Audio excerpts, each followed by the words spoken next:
What's up? What's up? It's the Arthur Moats Experience with Deke. I'm Arthur Moats, and that's my main man, Deke. What's good, bro? Man, my dog is back. My dog is back. What's happening? How you feeling on your end, baby? Oh, I feel amazing. Let's Last go, week, man. not so much though. Let's Literally go. felt like I was on my deathbed. No, man. Knowing you, when you hit me up, I said, okay, this is not going to be a good situation. If Deke is calling me this early in the day, Deke does not operate on this type of time right here. So I knew it was I don't call significant. off. Yeah, you don't. You don't. So That was my first call off I of all knew, time. bro.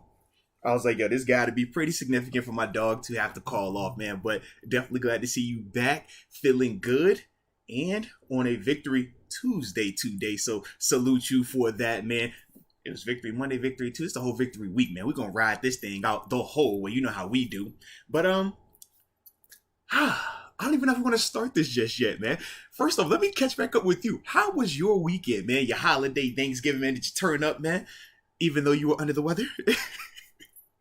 Yeah, this might be one of the worst ones for me because Thanksgiving was canceled. I couldn't even go over to my family's What? house. Yeah, dude, I was so sick. I Oh, literally man. was so sick, man. It probably peaked on Wednesday. Yeah. As I said, I felt like I was on my deathbed. I think at some point I was like, "Is this what death feels like?" It was so bad. Oh, my gosh. Flu, chills, Yeah. fever, cough. It was so bad. So So you yeah, I got had the to miss full Thanksgiving gamut. because no Yeah. one wants to be around that on Thanksgiving. Like I Listen, was a little man, better on you can't Thursday, you but can't be the guy that comes to Thanksgiving with that. Nah. Can't be yeah, that person. yeah, exactly. Because I felt a decent amount better on Thursday, but I was still Yeah. coughing, had like a stuffy nose, and would have to get like tissues and stuff, and Yeah. yeah, that whole deal. But I internally I felt better. I didn't have like the bad headache anymore.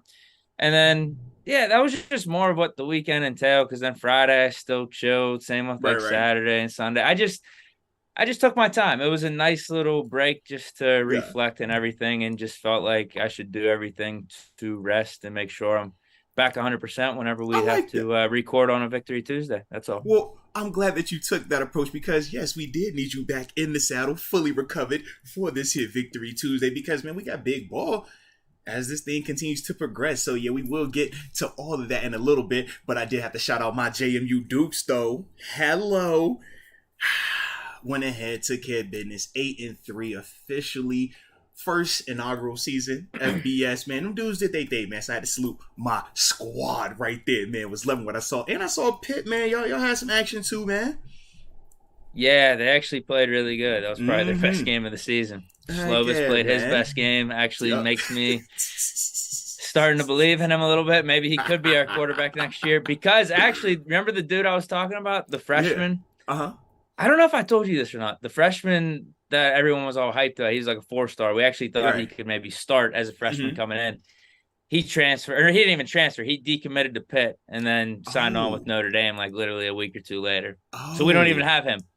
We Yikes. have Yarnell. I think he's the freshman that played in that Western Michigan game Okay. and came in, and we limited his role and everything. But you saw maybe there were some flashes. I don't know if he's ready yet, but people are now talking about him potentially. But Okay. if Slovis can play like what he did against Miami, I'm not opposed to him coming back. Let's Maybe it's just go. one of those scenarios, just a year in the system. That's all it takes for him. Maybe he could hit his stride in his last year.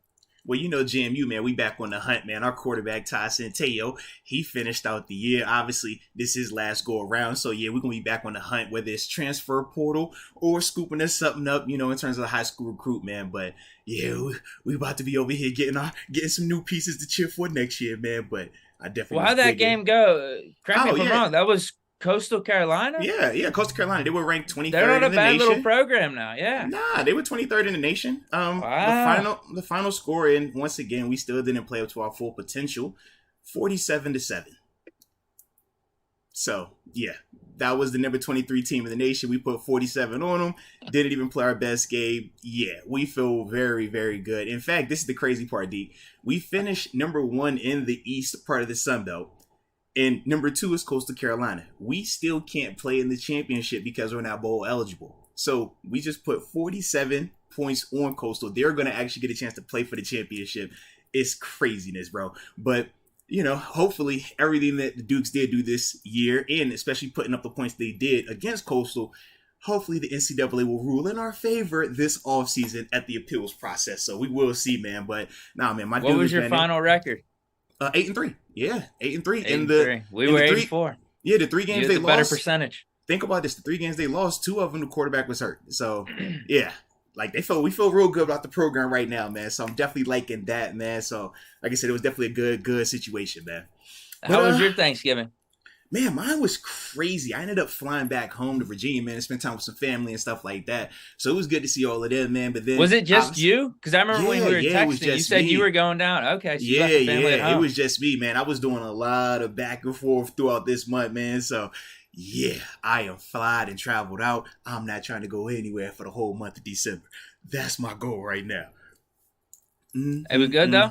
Yeah, it was good, though, man. It was good to see the fan, man. Hey, I started to call you, though, man. I was in Cowboys heaven. You know, when I go to see that, like my fam, my favorite uncle, yeah, they decked out house head to toes Cowboys. So we watching Thanksgiving football. Hey, man, they was just letting everybody, you know, because they watched the show as well. But they were on that energy like, look, we know you talk Steelers. We know you rock with the Bills, but don't forget where it started. They pulling up pictures of me in my Cowboys jersey, me and my Dion. My uncle's like, you remember when you gave me this Aikman helmet signed by him? Man, yeah, this is. I'm like, yeah, Uncle, I got it.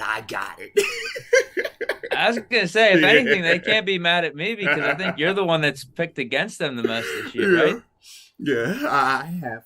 But they won on Thursday, so all was well. And I had a dope weekend, man. So let's see, man. Jim, you took care of business. Buffalo took care of business. And the Steelers took care of business, man. So it was all great over here. And the fact that you back alive and you back good, man, it just adds icing on said cake, man. So, yeah, like I said, it was a good weekend, though, man. Good holiday for me, man. And outside of the illness part, at least it sounded like you were able to, you know, have some good times as well. So, with that being said, man, let's start seeing how we do. Deke, let us know where y'all are tuning in from in the chat. We'll give you those big boy shout outs to start the show off, baby. Oh, and make sure I hit that like button too on the front way in this thing. All right, I'll start us off over here. I got a few. Ryan McPherson, 480, AZ in the house. Let's get it. Brandon Clark, 540, Roanoke, Virginia. Shout out to Roanoke in the house, man. Let's go. Stan Claire, checking in from the 905. Gotta put some respect on Stan Claire, baby. Jacob Malesio, 919 NC in the house. Okay. Now, you know he gonna tune in, man. And that's what we always appreciate my man Jacob. Holla. I wonder if he's got anything to say about Deontay. Oh, man, it was funny. It was funny last night, man. A lot of people was feeling some way that we saw the drop sends come back up and all that other stuff. But, you know, we're going to talk about all of that, baby. Don't you worry. Sajan Patel, USA. Did we win? I didn't even see it. The game started at 2, right? Yeah, I did not watch today's game. But, yeah, man, we took care of business the previous 2 games versus England and against, was it Wales? I think it was. So, yeah, man. So far, so good, man. We just had to beat Iran today, man. So if we did that, we advanced to the round of 16. So hopefully they did. But like I said, I did not follow it today, man. I was completely unplugged. I'm going to check in a second. If I don't see it in the chat, I'll let you know. Craig Ellis, 717, Lancaster, PA. Tito Martinez, 302, Delaware in the house. Let's get it. Let me get in here a couple of these, man. All right, we got, first of all, you know, we got the homie Nick Watt tuning in from Tulsa, Oklahoma, the 918. And he says, what you smoking on today in the chat? Well, y'all already know for yours truly. Usually I like to go with my gelato, but today I went with my biscotti. So I just wanted to let y'all know that I was part of the club as well. Shout out to you and us. Frank K also says that Team USA is up 1-0. They said we won. Oh, we won 1-0. We played Netherlands on Saturday, man. Shout out to Team USA, man. Let's get it. Now, this is dope, man. This is definitely dope right there. All right, we got Raymond. I feel like a fake. I haven't seen one game. Man, it's all right, man. You got Saturday then. I was born here. I can't be a fake, right? You got Saturday, man. Absolutely. We're good. we got Saturday. So yeah, man. I've checked it a couple of them, man, and stuff like that. So it's been cool, man. But let's see. You got Raymond Coleman tuning in from the 440 Mentor, Ohio, and then we also got Buddha Blaze tuning in from the 813 Tampa Bay, repping the 340 USVI Rock City. I don't know where that is actually, but shout out to USVI. I think it's USVI Rock City. Yeah, I don't know where that's at. Yeah. I don't know. But either way, salute. All right. So yeah, man, if you are ready, tap into some of these here supers, and after that, man, we start deep diving even more. Yeah, I think I'm ready. Looks like I'm good here. All Gorilla right. Mode says, my eyes don't lie. Pickett looks legit. Twitter GMs may continue to nitpick every throw, but fans with some objectivity see there's something there. Plenty to be excited about with his development. Yeah, man, I would agree with that. Like I said, it's not perfect, but it's not supposed to be. He's a rookie. Uh, but you can see everything that people have complained about, the things that people critique him on, whether it's the accuracy. For every inaccurate pass that he had last night, we can also point to some very accurate throws. For every JV miss, we could point to some varsity makes that he had. Even him using his legs at times, man. I thought as a whole, it was still a very promising performance by Kenny, by this offense, and by Matt Canada. I thought that offensively, we continue to see them take steps in the right direction. We're continuing to see them grow, man. So, I definitely like what I was seeing as well, man. Yeah, I'm not 100% sure what these fake Twitter analysts and fake Twitter GMs are doing right now, what their angle is.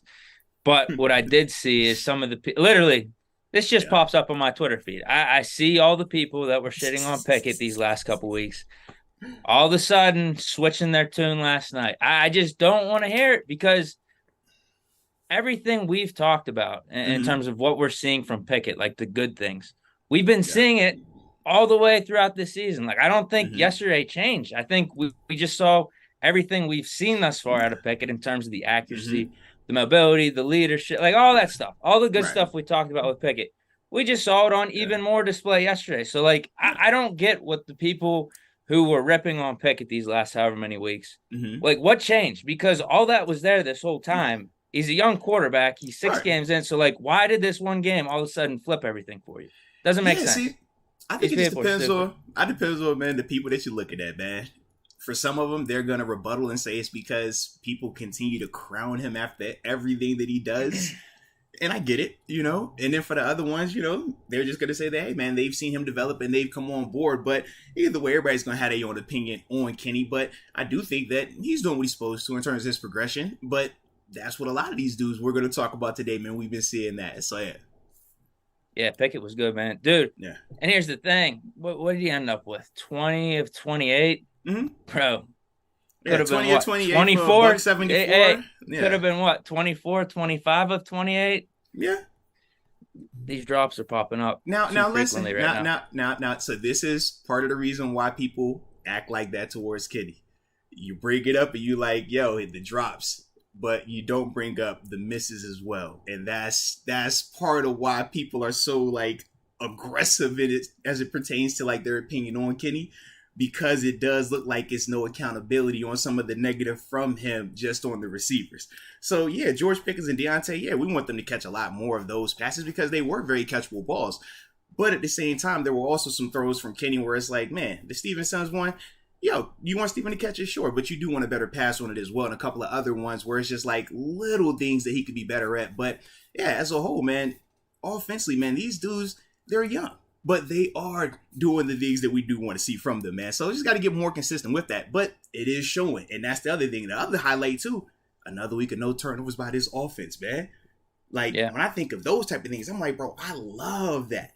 Because that is a real sign, too, when you're talking about Kenny, because it's not just, you know, some of the things that he's doing in terms of taking chances, stretching the field, but also his decision-making with some of the different coverages, with some of the different things where he's been tricked in the past, seeing him now put together multiple weeks where he's been able to not get fooled, or even if he was fooled, instead of him trying to force a ball into a bad coverage, he's tucking it and running. And for me, man, I love to see that right now from him, man. Until he gets completely to that level where nothing surprises him, hey man, when in doubt, use that athletic ability, because that is something that I thought when you watch Matt Ryan and you watch Kenny Pickett last night, that was the difference, man.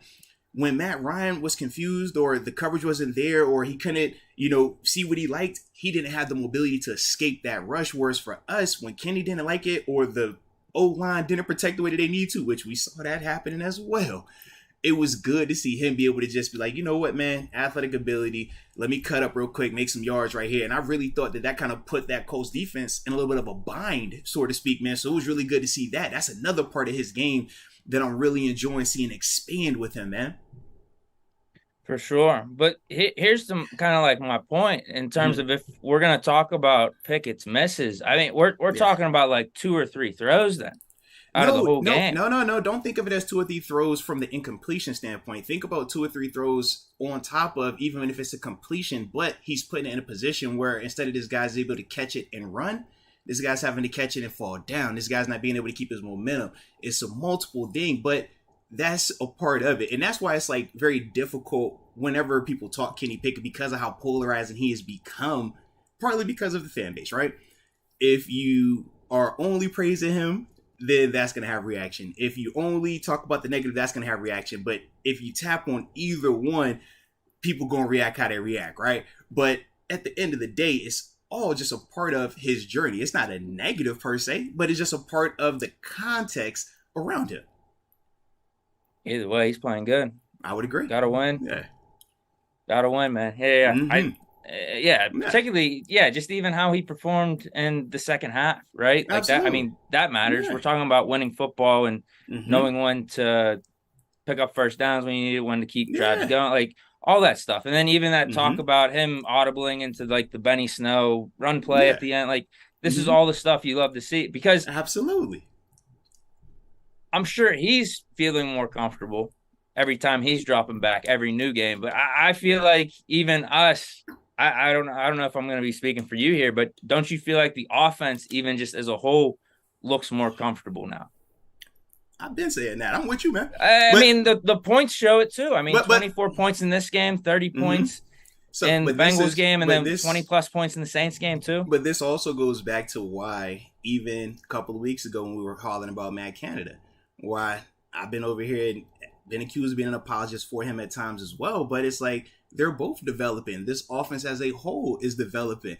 And that's the beauty. Now, we like to pick and choose who we want to say is solely responsible for it. But I think all of these guys collectively are part of it. I thought that yesterday, and honestly, the past couple of games, one of the big things that have helped this offense out is how well this running game has been. Yesterday was the Yeah, best O-line's performance play that better. we've seen. Absolutely. So it's not just one person that's growing and getting better. All of these guys are. But that's why we've been hollering about patience, time. And it's difficult to get patience in time when the expectations were set so crazily high.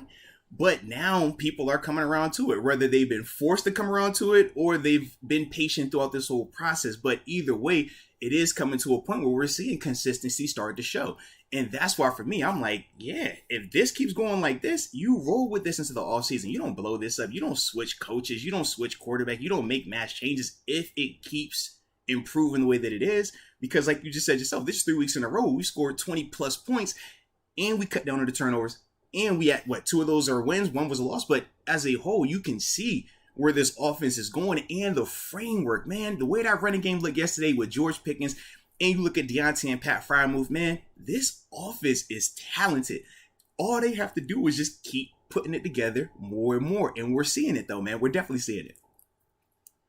All right, official momentum. Official momentum. He just says, Deke. He ain't say I it need like to that, say D. that better. He about to say, you know he ain't You say it like say that. it. You say it. I can't even do this. So I'm good. That's more about how you say my name. You could say it. He I don't says, say my name like that. Deke. Hashtag Steelers. There, that's a good combo right there. Yeah, shout out the official momentum right there, though, man. Absolutely. Here's another one. Says, hope to see y'all at the home game versus the Ravens. Oh, let's go, man. Absolutely. I'm at all of them, at least for the pregame. I can't tell you what the rest of it may look like, but at least for the pregame, I will be there. I'll be around. Najee Laupak, out here in Hawaii, living life. Let's First go. take. Kenny is going to be elite for many years to come. Second take. Paris Johnson Jr. will be our new offensive tackle. I don't know much about him. I have not even looked into the college dudes to that level just yet. I know people were like, I guess, worked up about the tackle from Penn State. I don't even know if that's the same kid or not, man. Like I said, I have not looked at it to that level, but apparently the top tackle said he's going to come back. He's going back to school. Yeah, so people were reacting about that, but yeah, like I said, I ain't thought about the draft at any point in time just yet because, as we can see, a lot can happen in these games, man, and it can change how we view certain positions of need and stuff like that. So, yeah, man, I'm locked in right now in this here season. But I mean, I hope Kenny can be elite. I definitely hope so. The biggest difference between elite quarterbacks, great quarterbacks, good quarterbacks, and bad quarterbacks is consistency. At the NFL level, man, everybody can make every play. When you're talking about can a guy throw the ball 40 yards, can a guy throw a deep out, can a guy run fast, can a guy make a play? Yeah, everybody can at this level. But the consistency is what separates you. Because you can make a spectacular play 2 out of 10 times, that's cool, but that's not going to be winning football. If you make it 5 out of 10 times, that's cool, but that's still middle of the pack. When you talk about the elites, they doing that thing, 80, 90% of the time on a successful level. So, yeah, I mean, I hope he can, but there's not a lot of elite in the NFL like that level, man, because it is so tough. That's what we talk about. It always being the top 5 at that position, right? Because they typically separate themselves, man. So we'll see though with Kenny, because he's definitely showed some of the framework though. It's just all about how frequently he can do those things. Come on, yeah. We got our QB of the future. Kenny is the guy. Kyle Monier also says Levi Wallace is turning into a really solid pickup. Okay. I agree. He got hurt, and I think he came back in. Yeah. Then people kind of got upset with him. Yeah, people got upset with him when Pittman caught the big pass down the middle of the field. But yeah, man, Levi's a good player. Like you said, when we look at our corners right now, when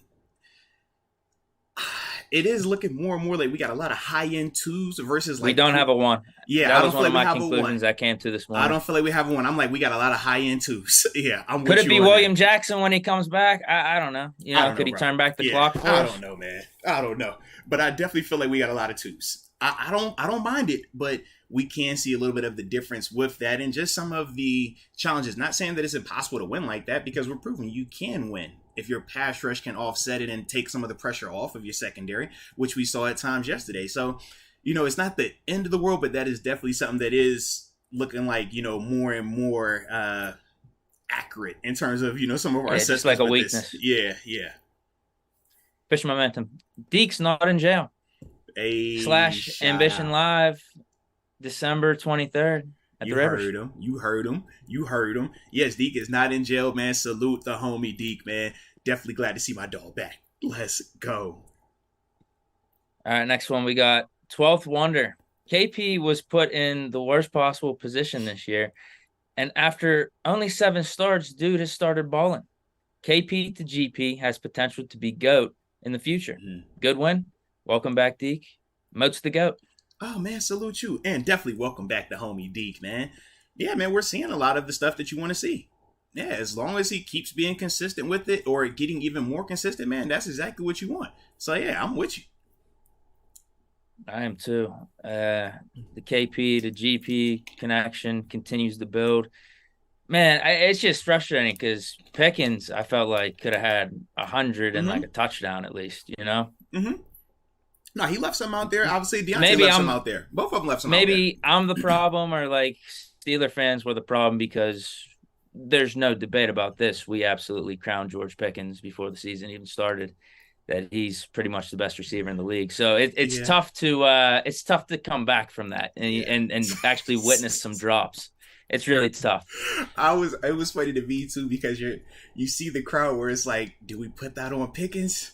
Or do we say it's got to be a better throw? I'm like, bro, that throw hitting me in the hands, man. Y'all got to stop. You're talking about the touchdown? Bro, I'm talking the touchdown. Now, granted, he had 3 drops. I think you could put more touch on the touchdown one, but I personally, I'm like, yo, the one hand, like, what we doing? So yeah, like if you could reach the one hand out, you could reach the 2. That's all. Like I get it. Okay, maybe Pickett could have thrown it 6 more inches inside, but like, come on, man. That's my thing. I'm like, could you say more touch, better pass? Sure, but he's a receiver that is more than capable of catching that. The same way when I look at Deontay, I'm like, is that a tough catch? Yeah, going up, you got a defender in your face, surviving it to the ground, sure, but we think you're capable of that. And that's the thing. And when you look at the other 2 George Pickens drops, right? The one where he's catching the stop right on the right-hand side, it's like, bro, it hits you in the hands. Like, you got to have that. And then the one on the sideline, once again, it's like, bro, that's one where, you can make that play. Now, I know Aikman was talking about some of the technique and stuff like that. Man, I'm not a wide receiver, so, hey, I lean on the wide receivers. If they feel like catching them, in the cradle route versus trying to snatch it out the air. I've seen AB do it both ways. So, hey, man, I can't tell you. But either way, George Pickens and Deontay are both capable of catching the passes that we saw them both not catch yesterday, man. And at the same time, Kenny Pickett is definitely capable of giving better passes in some of those elements too. Not all of them were on him in that vein. Not at all. They got to catch the passes, man. The problem is, too, I still believe in them. Yeah. I'm expecting the drops just to disappear, but they're not disappearing. But think about it in this way, though, right? When will it end? When will it end? I look at it like this, right? They both played good yesterday, too. That's the other thing. Like, Deontay Johnson was getting open. He was routing Gilmore out. Okay. Pickens was making unbelievable Pickens-type catches. So, like, they're still awesome. It's just, can we get those drops just completely off the board? Because think about this, it's not only hurting their potential, but the offenses. Yeah, but think about it in this same way. And this is when we talk about the full circle. And even when I stopped you earlier when you were talking about Kenny, right? You said with Kenny, man, he was, 28 of 20. And we're talking about a handful of throws where it was really on him, not necessarily a drop, right? Just a handful. But then when you're talking about George Pickens, it was like he got targeted 6 times. He caught 3 of them. You see what I mean? Deontay, he's targeted 8 times. He caught 5. So the same way that we kind of brush it under the rug when it's Kenny is like, man, for these other players, like, man, they ain't have a crazy amount of these plays, but it just seems like it lasts a lot longer, right, with them. And that's the part where I can understand why some fans are so, like, apprehensive or so just rigid in terms of how they talk about these guys because of that. But as a whole, man, I think all 3 of these dudes, man, have the chance to do something really dope if this thing can continue to grow. Obviously, health plays a factor in this thing, but you can see the talent. You got your deep ball guy, your big play explosive receiver, George Pickens. You got the route runner, the guy who can win right on the line of scrimmage against whoever. And Deontay Johnson, we saw that, man. I was loving some of the matchups from Deontay and my dog Gilmore. Now, Gilly, I still feel like, Gilly did his job because he kept both of them dudes, under 60 yards receiving. Now, with Pickens, a lot of his success was on their other corners. But to me, man, it was just good watching those type of matchups going on. And also Pat Frymouth, he was another one, man, that it was really good to just see him continuing to be a productive player and continuing to expand his role for us, man. All 3 of them, like this offense, we have everything that you need.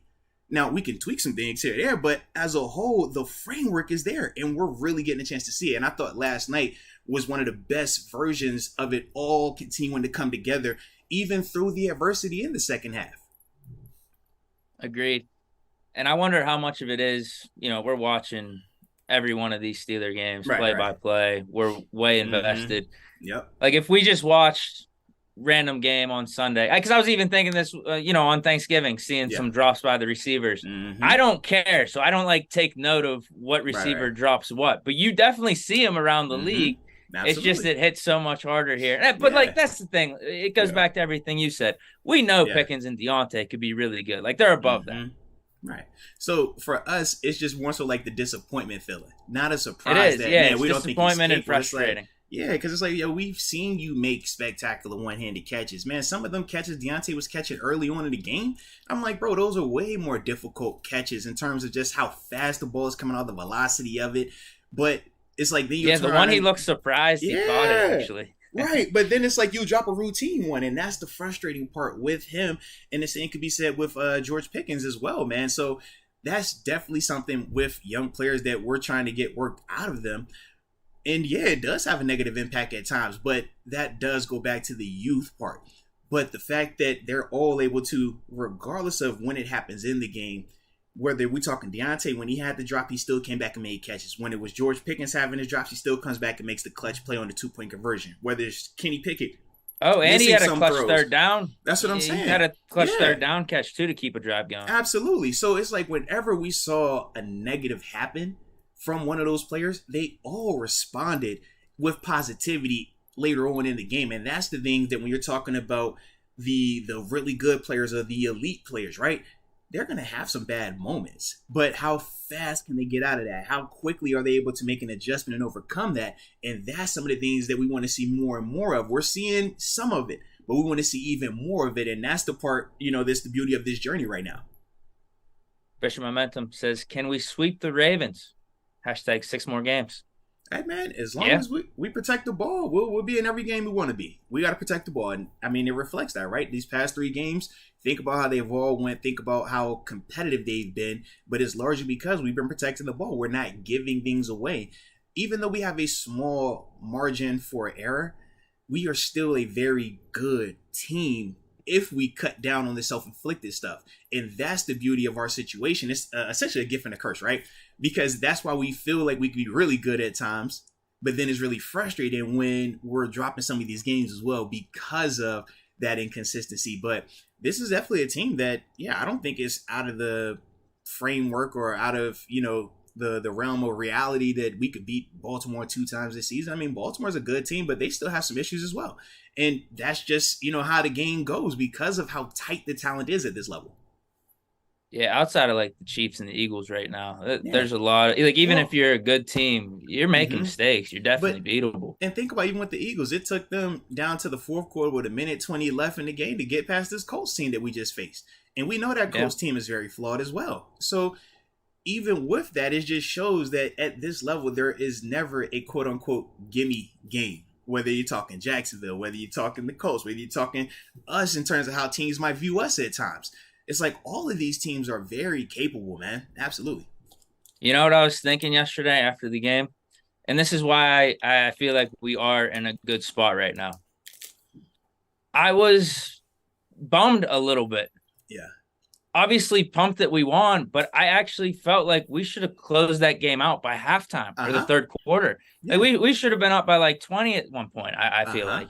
But we gradually let the Colts back in it. But if we could be making these mistakes and you still feel a little bit disappointed, but still catch dubs, and I feel like that means you're in a better spot because just however many weeks ago, these type of games were losses. Yeah, absolutely. We are in a better spot. And we've grown a little bit in the first half, man. At least. Yeah, no, 100% we've grown. And this is why I keep talking about this offense growing and Matt Canada growing, because we know the defense, and we'll get to them in a little while. But offense has really been under the most criticism and scrutiny because of just how inconsistent or how non-productive they've been at times. But when you talk about the way that the offense started the game, I mean, the first 5 series, we got 4 scoring drives.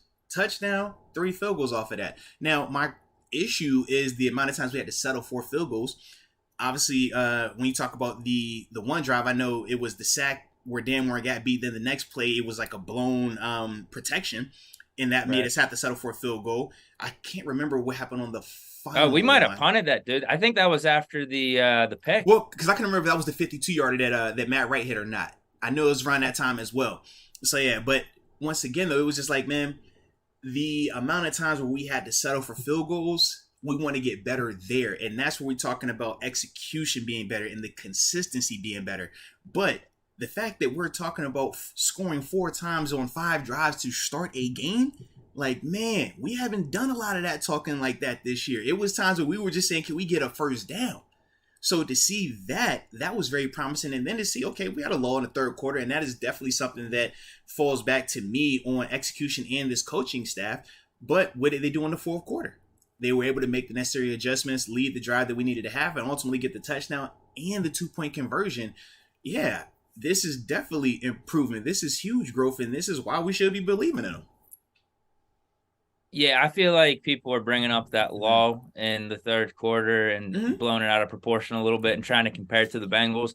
I think it was so different because we only got the ball 2 times on offense. The Colts were moving the ball a ton. It wasn't like the defense was giving us a ton of opportunities. It's just we didn't get our third downs. The one when we ran it up the middle with McFarland, I can't remember what happened on the second one. But I don't know. I feel like it wasn't as – I think Pickens dropped the other one. So those were kind of going back. Maybe we call a better play instead of running McFarland up the middle, and then that just the other one just comes down to Pickens catching the ball. So I don't think it was that bad. It's not something you're like, oh, it was great, it was okay and everything to have 3 and outs. And actually, I don't think it was as bad as the Bengals game. Yeah, and let's talk about it too, because I do know that McFarland play you're talking about, and I did want to tap into that. A couple of things. First off, though, in the sense of that play with McFarland too, because we could see the improvement, we could see all that stuff. I know that people were pissed off though last night because they were on this kick of, man, the Colts player said that they're running the same plays, man. I told y'all, man. I did see that whenever I watched it back today. He literally yelled it. Yeah, but this is the thing though. So let's talk about it. This is the thing though, right? I feel like first off, anytime it's Matt Canada related, and this is when you talk about that third quarter, it's narrative based. We've been saying that because they didn't want to ever acknowledge growth. Once they decided that he was the issue, no different when they decided Mitch Trubisky was the issue, people decided to never change from that, even though we can point to tangible growth, improvement schematically, touchdowns, points, all of these other things we can point to, play calling, right? But people just did not want to acknowledge any of that. So that was a big part of why the third quarter people blew it up and made it even bigger than what it was, along with the Colts being able to, number one, have an 89-yard kickoff return to start the second half. Let's not act like the defense got marched on that drive. Nah. No. But that was a part of it, right? So I get that. But from there, with that particular play with McFarland, the dude is hollering, it's the same play, but they picked up 9 yards on the run. Think about it. It was 2nd and 10. It was a 9-yard pickup. So I'm like, bro, you can holler it's the same play all you want, but when they tune you up to the tune of 172 yards on the ground, now granted, 32 of them came from Kenny Pickett. Okay, so 142 yards on the ground. I don't care if you know the play, if my mama knows the play. If you can't stop it, why does it matter? And that was my only issue with that, because when you talk about the narrative part, they did try to take that when they had heard that.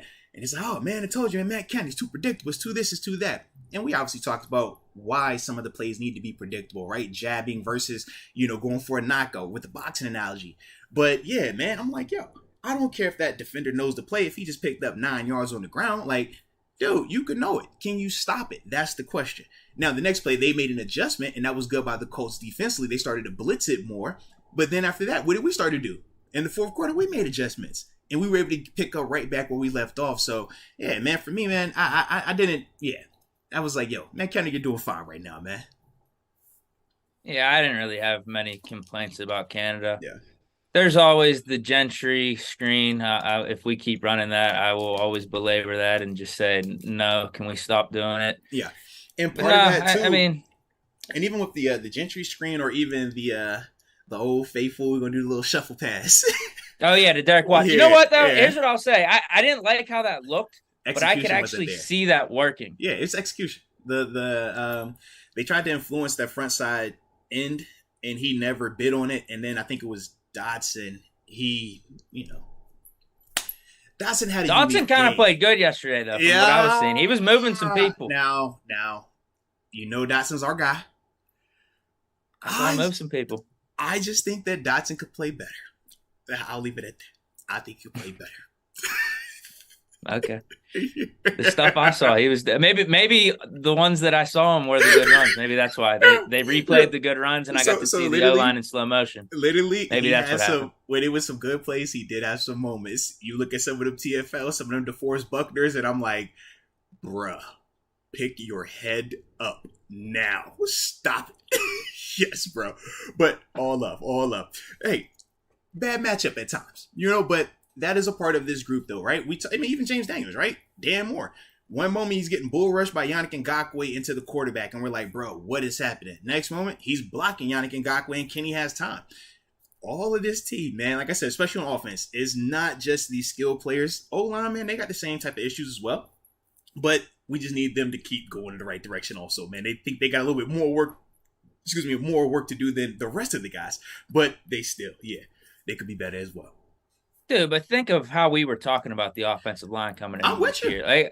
Even if you just take that mindset and look at how they played yesterday, I thought they played pretty solid. There was times Pickett had a lot of time, and some of those running lanes, obviously we see the rushing production that we had. I think they played pretty solid. Yeah, you're right. It's not perfect on a play-by-play basis, but I look at it like this.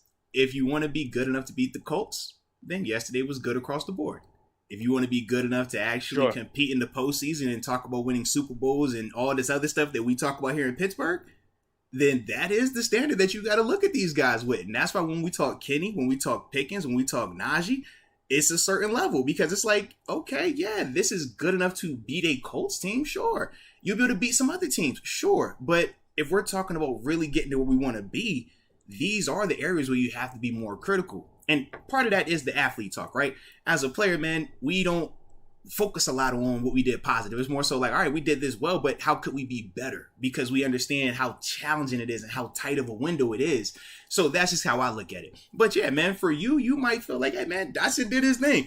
And I'm hoping that a lot of people do feel like that. I just know for me, what I expect from him and what he expects from himself, he could be better. Come on here. If we went out and steal the Ravens game, hashtag playoffs. No, facts, bro. Like, think about this. I think we're, what, 3 games behind right now? Or it's what, 3? Yeah. Because Baltimore is what? No, Baltimore and Cincy have 7 wins right now. Cleveland and us, obviously, with the 4. But yeah, man, you play Cleveland one more time at the end of the year. You got 2 with Baltimore. And we got some very favorable out of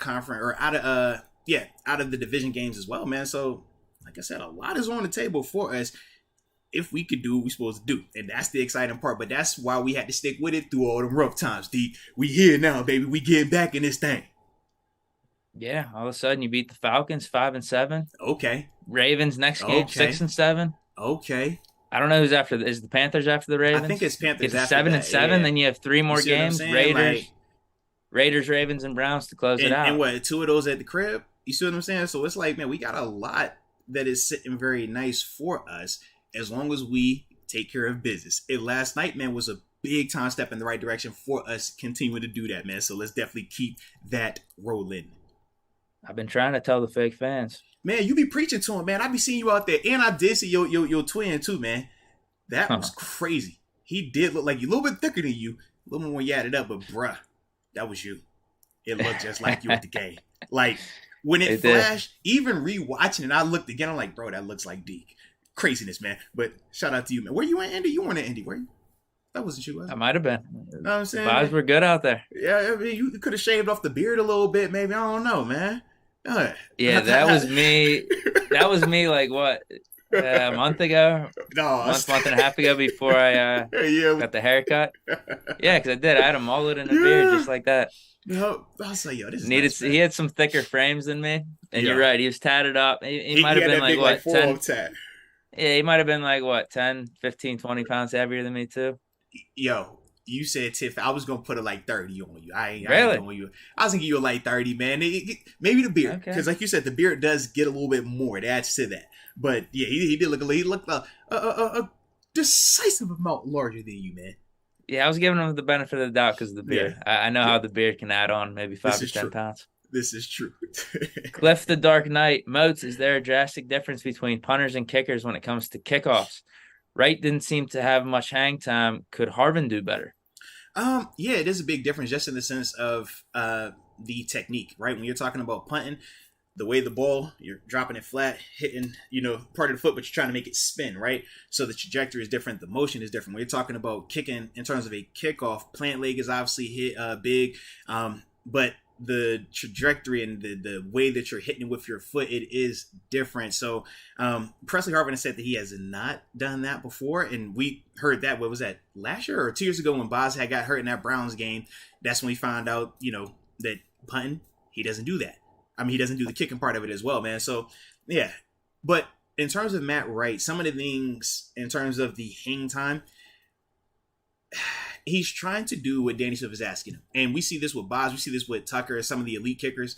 Man, they're able to put that ball up with the crazy amount of hang time, and it drops right on that, goal line or a yard deep, or maybe even a yard out the end zone. And you're doing that with the crazy hang time to allow your coverage unit to get down there. But for him, unfortunately, he has a stronger leg, but not as much hang time with it. So that's why you're getting some of these kicks where, they're getting the ball, handing it, he's catching it, and they still got a lot of time before our guys get down there. And it just makes it a lot more difficult on your coverage unit. You heard the term out-kicking your coverage. Well, we think of it exclusively in punt terms, but it can definitely happen on kickoff as well if the hang time is not there. Now, the one that he brought out after halftime, though, man, that dude was, 9 yards deep.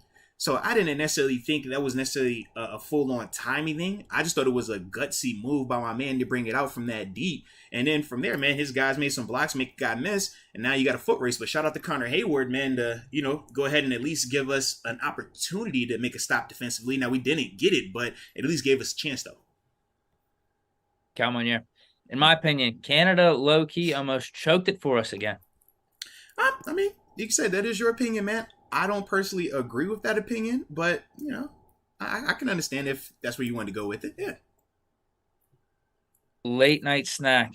412 Shady Side, baby. And 7 said it. KPH's the truth. There it is. Let's go. Hold on. Let me know if I'm off on these at all. No, I think I'm good. Mm. Fish You can do it, Momentum yeah. says, hey, if Deke needs a day off, I'll fill in for him. Uh-oh. Yeah, man. We thought about doing an open format crowdsourcing for that, open chair, and I was like, no, this is Deke's chair. Deke doesn't get subbed out. We don't call in sick. It's not a next man up scenario. Nah, man. I'm leaving the light on. I was like, yeah, we're gonna let Deke's availability be our guide as we continue to go forward, man. Yeah. Glad to know my spot's secure. Come on, man. Hey, if we don't have any loyalty over here, what do we have? Well, it enables me to take some chances on my takes. There it is. I'm not fearful. I'm not playing it safe with my takes. Right. Hey, look, I want you to respect the ball, but I don't need you to be overprotective of it, okay? We acknowledge it. It's matter. We want to keep it in our possession, but hey, I don't need you to be over here cuddling and coddle that thing, man. Let it rip every once in a while, baby. Come on, yeah. I think they'll restructure Deontay's contract. No, he's asking. Think they'll restructure Deontay's contract? Question. I mean, typically the Steelers do that with any of their big contract guys. They'll usually restructure it after that first year or second year just to clear up more space so that way they have more cash available to sign new guys. TJ Watt restructured his before. Cam Hayward did his. Tua did his. Yeah, literally everybody goes. If your contract is of that type of value, yeah, you're typically within a year or two going to have a restructure. At least that's how Pittsburgh has operated. Yeah, and I was actually doing some research and all the time that I had off this last week. Our cap space is not as gaudy as I thought it was going to be heading into this offseason. I think we have less than 10 million. I think it's like 9 million right now. Yeah, so we're going to have to do some restructures with TJ, Deontay. Do something. Chooks is another one that'll get restructured. And with the restructure is fans might view it as a negative. As a player, it's a positive because you're guaranteeing my contract, my money for that whole season. But what you do is clear up the books so that way, salary cap wise, instead of me having a $10 million base salary that's going to take $10 million out of the team's cap, you restructure my deal. And now you say, instead of $10 million being your base salary, I'm going to give you a $9 million signing bonus and only $1 million be your base. So I'm still getting my 10. You're just going to give me 9 of it in a check right here on the dot. And then from there throughout the season, I only make $1 million over those 17, 18 weeks. But it's not necessarily a negative thing. So with Deontay, yeah, I do think they'll restructure him because of that, but it won't take away from his money. He's still going to get, what's guaranteed to him. And all you're doing is just guaranteeing X amount of it at signing, when he does the restructure. That's all that is right there. Now, we know the long-term effects of it from a cap standpoint, and that's where you start seeing guys with the $20 million, $30 million ballooned up cap hit in that final year. But then from there, that's when you start seeing teams either tear up that last year, cut guys, cap casualties. Excuse me, and that's a different conversation. But it typically does start with the restructure. So, yeah, I do anticipate him getting restructured because that's just, the Steelers' way of doing business when it comes to that contract stuff. 12th wonder. Fans got to remember that we have a very young skill players. They're going to make mistakes, have drops, miss throws, get fooled, etc. Patience. Patience, my friends. Absolutely. Not saying that you gotta like it. Yeah, we're not saying that because it's definitely some throws, it's definitely gonna be some plays, some drops, some miscuts, some missed blocks where we're gonna be pissed off. Absolutely. And it might have some really damning consequences for us at that time. But it's not the end all be all. This is a part of the growth. They're gonna have growing pains. An emphasis on the pains part, And that's what we see at times, but we can't ignore the growth that we're also experiencing on a consistent basis. And that's why for me, for you as well, I mean, I can hear it in your voice, like we're leaning on that optimism because of what we're seeing. And it makes sense. It's not like it's blind faith. Nah, we're not asking for that. I'm a take guy. So, I'm with you. When I'm saying it like I'm saying it on that consistent, it's like, yeah, man, it's not hard to get behind this group and believe in this group, man. Come on, yeah. We've got our QB of the future. Kenny is the guy. Oh no! I'm reading old ones here. I don't know why these are old ones. This was a Cal Monier one from the beginning. I don't know why that just popped up. Okay, no, I got us. I know why. I got us organized here. Is this Let's Go UW? Yes, Danny. Yeah, Yep. Danny Smith can't be happy after last night's kick return Mm-hmm. / punt return units, especially knowing who's returning kicks Sunday. Cordero Patterson might beat us single-handedly if we can't cover the kicks better.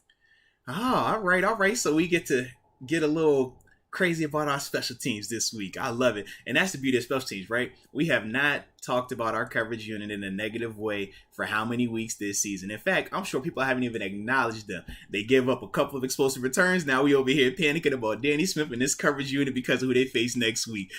That is beautiful. That is beautiful. But yeah, man. Was Miles Boykin the X factor on special teams yesterday? You think? I mean, Not being there. You think that was man. it? Is that what you're saying? All I'm saying is core special team players matter.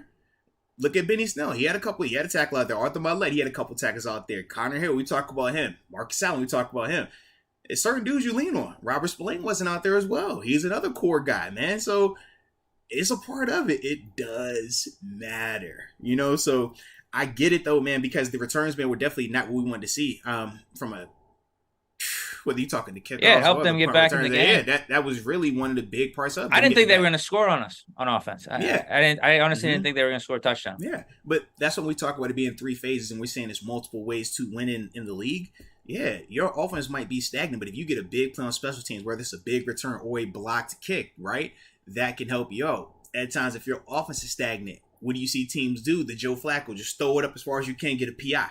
It flips the field. Shoot, we benefited from that, right? Now, granted, it was a good call, but we still benefited from that. So there's multiple ways to move the ball, but that was for the Colts. That was really their biggest spark plug. And then from there, Jelani Woods, shout out to him, man. It was actually kind of weird because I really remember us talking about him a lot when we were doing the pre-draft process, man. And we obviously thought he would be one of the later dudes, but he went, third round and stuff like that. But it was definitely kind of cool to see that type of stuff. I'm like, yo, we said that he could be a dope guy for us, maybe a number 2.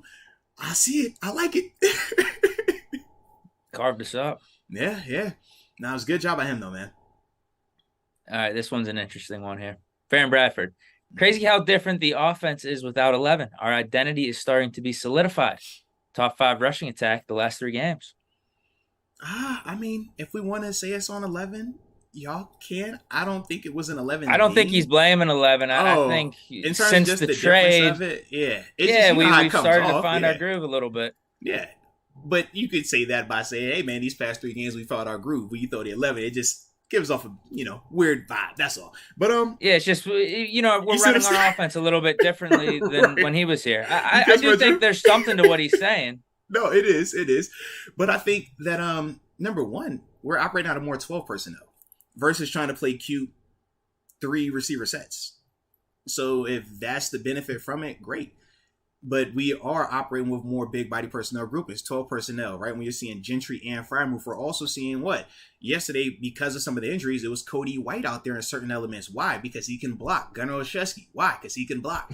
We talk about Pickens. Man, Pickens did some good blocking as well. But the 12 personnel element, or even bringing in Derek Watt at times, I think has been one of the bigger reasons why these past couple of games we've had the success that we've had, because it's more of an intentional mindset that we're going to commit to running this ball. Whereas beforehand, we were trying to get cute. We would feed multiple players. And now part of that is because of the talent that we had at wide receiver. And that was one of the things that made it exciting to have all of those guys. But that is part of the pro and the con with that. When you got those type of guys, you want to feed them all. And that could make you neglect the running game. So if it's that element that, hey, now we don't have to feed as many mouths, great. But I just, I want to make sure that I'm clear that I don't think this is simple. Oh, you take Claypool out and that's why this offense is better. That wasn't what I was saying. But other than that, everything else is great. Well, there's 2 things. One, that trade is looking unbelievable for us right now. It is. Because I think saw the stat line on Sunday, leaning more and more to being the first pick in the second round. It's really close. Isn't it 33 or 34? Bro, I saw the stat line on Sunday. I think it's 34. I saw the stat line on Sunday. I was like, oh, man. And then you look at the stats that Claypool's putting up. Some type of way, bro. I think he was like, 1 catch this past week. I was like, yeah. No, he had 2. He had one. He had a nice one. He had one on Sauce, Yeah, he had a nice one. 2 for 50. But man, I think when you combine all of his receiving totals thus far, I don't even know if it makes 100 yards for 4 games. Not. It's either 3 or 4 games. I can't remember exactly, but he hasn't been doing it for him. But the other thing is, what's funny about the Claypool trade is, remember in the beginning of the season, just we always thought we were set with receivers. Mm-hmm. This is not going to be a need at all for us Right. in the future. We got a bunch of Yeah. young guys. We need a third receiver. Now, I don't know if that's going to be Calvin Austin when he comes back. We are definitely going to need a third receiver, though, at some point here. And we had a guy in Claypool, but we traded him. But I think the trade was a good trade. It's weird, man. It's weird. What type of third receiver are you looking for? Because now you're just, I'm trying to see, are we about to revert back to It might be Calvin Austin. We might be all right with him. See, for me personally, I'm enjoying the fact that we don't have that third guy because it makes it a lot simple. Don't get cute, run the ball. Put your tight ends out there. They help with protection. When we wanted to dial up some of our deep throws downfield, we did it out of 12 personnel.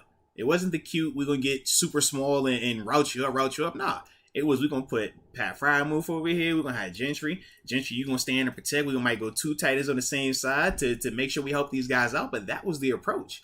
So you're thinking Titans offense here. Yeah, absolutely. This is the lane you want us to go in. Yeah. So we would need another like receiving tight end then, I would say then. Like another guy. Kind of like how the Patriots had with Gronk and Hernandez. You could. We could still have Gentry, but All just another guy to have out there with Muth as a receiving threat. We could. It just depends on how enamored you want to deal with this throwing thing. You feel like Kenny is going to be top 5 in the league and air it out 40 times like the great quarterbacks. I look at Kenny and I say, Kirk Cousins, Ryan Tannehill, how did they win? Running the ball, play action pass, because they can hit throws. You're just not hitting them 9 out of 10 times. You know what I mean? It's more like, still upper echelon, but it's not elite. So to me, I'm like, man, I don't even want you to overthink this thing. Man, keep it simple. You got your receivers out there already. You got you a tight end that can get after it. Man, run this rock, play big boy ball because that protects you. We already know we got the defense that can play like this, man. And I just like that approach right now for this offense until, we start seeing a massive shift. But you're not getting that over a couple of weeks. We're like, when I think of a massive shift, I think of like a full season's body work where we could point where we're like, nah, this dude is proven that he can do this. The results are there. It's no longer speculation. Until it is that, man, I'm like, man, run this rock. So that's why I look at it like I don't necessarily want to add another receiving threat or even think high end adding another, receiving tight end because in my mind, I'm like, now we're trying to get cute again. Jelani Woods, he was great in terms of his route running and catching passes, but you watch him trying to run block, that tackle from Alex Highsmith to end it, to put them in that 4th down, man, he kicking Jelani Woods' butt. And that's the issue with some of those receiving tight ends. So that's why I'm like, man, we ain't got to get cute, man. Keep big boy balling them. In fact, man, I'm like, yo, give me just straight gutter gangster offensive lineman. That's what I need. Oh, just give me 5 just dogs. We should go roll with that, man. I'm with you. I'm liking what I'm seeing from the offense. Absolutely, because I'm like, I'm surprised no one has touched on this yet. Yeah. We are talking about the running game a little bit. Mm-hmm. Benny Snell football. What do you think? What do you think? Well, put it like this. Why does he do it? No, dude. This is the Benny Snell. It is career cycle. It is. Seriously, have you ever seen those charts where it's like there's a 4 or 5 bullet points through a whole cycle? Right now we are on is Benny Snell RB1 cycle. We know this is what Benny Snell does. The next one is like fumble, then he gets benched, and then the next one after that is like is Benny Snell going to make the team? Benny Snell makes the team, and it's like, man, we forgot about Benny Snell. Then another running back gets hurt, but then Benny Snell gets in the game. And he plays awesome, then we're back to the whole is Benny Snell RB1? Is he actually the best running back on the team? Yeah. And we didn't know it. It's just a continuous cycle. He's doing it again. No, not just that. I mean, Anthony McFarland as well, man. That was his first game where he got pulled up this season, and we saw him, show some flashes. I thought it was a couple of things, though. Number one, Benny Snell did play well, and I was really proud of Benny and McFarland because they were the forgotten guys this season. Benny obviously exclusively on special teams because of Najee and Jalen Warren, and McFarland was on practice squad. So for those guys, what did that tell me yesterday? It told me that even though they had to wait, they weren't just being patient, they were working. Because when they got out there, you didn't worry about cardio. You didn't worry about missed assignments. You didn't worry about lack of execution. You didn't worry about a lot of things because of how they were able to go out there and execute and show confidence and play fast. That shows that they were preparing. That shows that even though they weren't getting reps in week 3, 4, and 5, they were still preparing as if they were going to be getting those reps in weeks 3, 4, and 5. I also thought that the offensive line, man, they did block better. They were able to move and control those guys. I thought number one, that this should have been a matchup that we should be able to run the ball on them. And I really thought that largely because of no Darius Leonard, or Shaq Leonard, excuse me for that. But Zaire Franklin, number 44 for them, he did play a lot better than I anticipated. Some of his one-on-one tackling with Najee, I was really surprised by, and I'll get to Najee in a second. But the one thing that I did really like about Benny Snell was his ability to make some of those second-level defenders miss. When you look at running backs at the NFL level, getting to that second level, that should happen. That means your offense line is doing what they're supposed to do. Any running back can do that at this level. The good, the elite, they make those guys miss.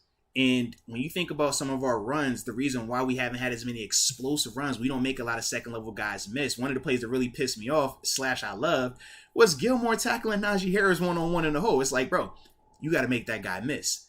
You know, you look at Benny Snell at times where it was like, man, a secondary guy hit him. And I'm like, dang, man, you got to make that guy miss. Instead of it being a 7-yard run, now it's a 17-yard run. That's a little bit of difference. But Benny was showing a little bit more of that. And that's why we do feel like today, could you be RB1? But we will see how he responds with that. Because like you said, when he has success, sometimes that next week is like, bruh, come on here. I also want to see Jaylen Warren and what his availability is going to be like as well. Because I don't think just because of how well Benny Snell and Anthony McFarland played yesterday, that now they leapfrog Jaylen Warren if he is healthy. Right. I think Jaylen still deserves an opportunity because of how productive he's been throughout this whole year. But yeah, what Benny and Anthony McFarland did yesterday, I mean, it's hard to not acknowledge that. And then when you talk about that with Najee getting hurt, not only, just being able to play in that first half, and even when he did, he scored, yes, but he still didn't look as explosive as those other two guys. Yeah, it's gonna get interesting, man. It's definitely gonna get interesting down this thing.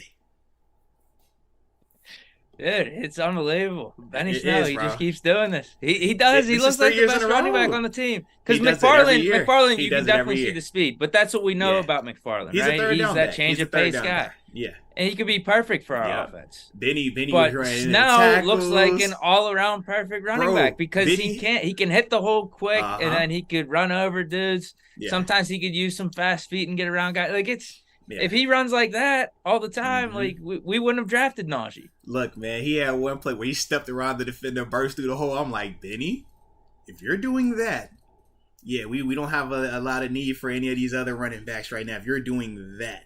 But the problem is consistency. Can you count on that each and every week? And that has been the Achilles heel. But what do we say when we're talking about Kenny Pickett and just elite players, right? People can do it once. People can do it a handful of times. But how many times can you do it to that level, week in and week out when they're anticipating, when they know it's going to come, any of that type of stuff. And that's what separates those guys. But it was good to see Benny be able to deliver that type of performance yesterday, though, man. Farron Bradford, 8 going to be crazy in the future. Accuracy is improving. Need more passing touchdowns. Shout out to Canada, too, by the way. He has a trend for gotta have it drives. Whoa. Is that the bin? Is that the clutch factor? Wait a minute. Nah, I ain't throwing him on that just yet. Nah, I need more. Is he talking about Kenny or Canada? It sounds like he's talking about Canada. No, he was talking about Canada. That's why I threw out the joke about Canada having the it factor. Yeah, I'm like, I said, and that's why I was like, yo, you talking about that 7? I'm like, I ain't going there with you with Matt Canada just yet. I need to see more. But we are seeing it. I'm with you. We are seeing some of the late game adjustments, and that's some of the critique, right? We say, can you make adjustments? How fast can you make those adjustments? Yesterday was a little bit faster, right? Third quarter, we didn't have the success we wanted, but fourth quarter, we did when we needed to. And even the 2-point conversion, it was like, man, all right, I like the aggressiveness with it. I like the style of it. And then ultimately, you got to have the guys to go out there and execute it. And that's what makes any call a good call, right? We can give you the most basic call, but if you go out there and execute it to a high level and make something, positive happen, we're going to like that call a lot more than if you're not successful with that, man. Farron Bradford, me and fans was saying we need an offensive tackle. But the way the O-line is improving together, I don't know. CB is the only need I see as of today. Yeah, I also think that it will depend on how committed we stay to this identity. When we are a run-first unit, the offensive line doesn't have to be great in pass protection because you're not asking them to protect 40 times. You're asking them to protect 25 to 30 times. And you got to sprinkle in play action pass, guys dropping, slide protection. It's a lot more, so you're not having to have your true one-on-ones. Whereas if you take the approach where you want this team to be more of a pass first unit, well, there are going to be times where you're looking at this offensive line and you're going to see where they're not equipped to handle that volume of pass blocking attempts, one-on-ones and stuff like that. So like I said, it just depends on what direction they want to go. But as long as, these last 6 games are going to really put all of us, at least we'll know the direction, or at least we should. Based on these 3 games, we've seen them definitely shift in terms of their philosophy.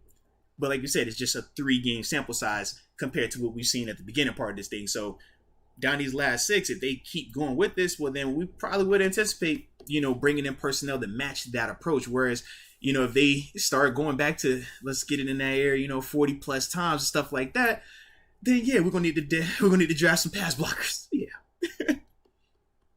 Still not a bad idea to do either way. Yeah, no, you definitely can't. Yeah.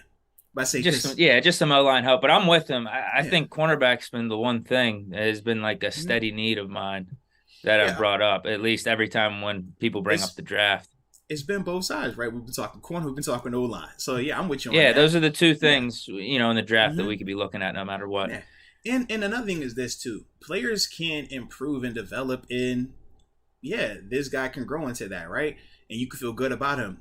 Or it could be a scenario where you just need to upgrade the personnel. But either way, you can still be successful out of this thing. So that's the other part of this thing where it's like, I still don't feel like it's an end-all, be-all for, hey, first round, if we don't draft a corner, we failed. If we don't draft a tackle, we failed. I don't think it's there either. But I do see where, those address it somehow, though. Correct. Particularly corner, in my opinion. Line could be a different story, but particularly corner. We got to get it in free agency or that's funny that you say that. Now, I'm kind of different, now, bro. if it's William Jackson, I don't know. If William Jackson comes in here and balls out, maybe that's a different story. But see, this is the thing though. You feel still corner. I'm over here like O-line because I'm saying to myself, TJ Watt is still not all the way back, and I'm like, man, I'm looking at how Highsmith's playing. Imagine once TJ is really, really there and he's really, really back. I'm like, man, they're not, some of that stuff that they're giving up, man, I don't think that that's readily going to be available to them. But when I think of this offense line, I think of how Matt Ryan looked at times, where it's like, man, he's dropping back, and I'm like, bro, we about to get a strip sack. It felt like you could feel it. I don't want our situation to be like that when we drop back. It's like, all right, is Kenny going to be able to elude this rush this time?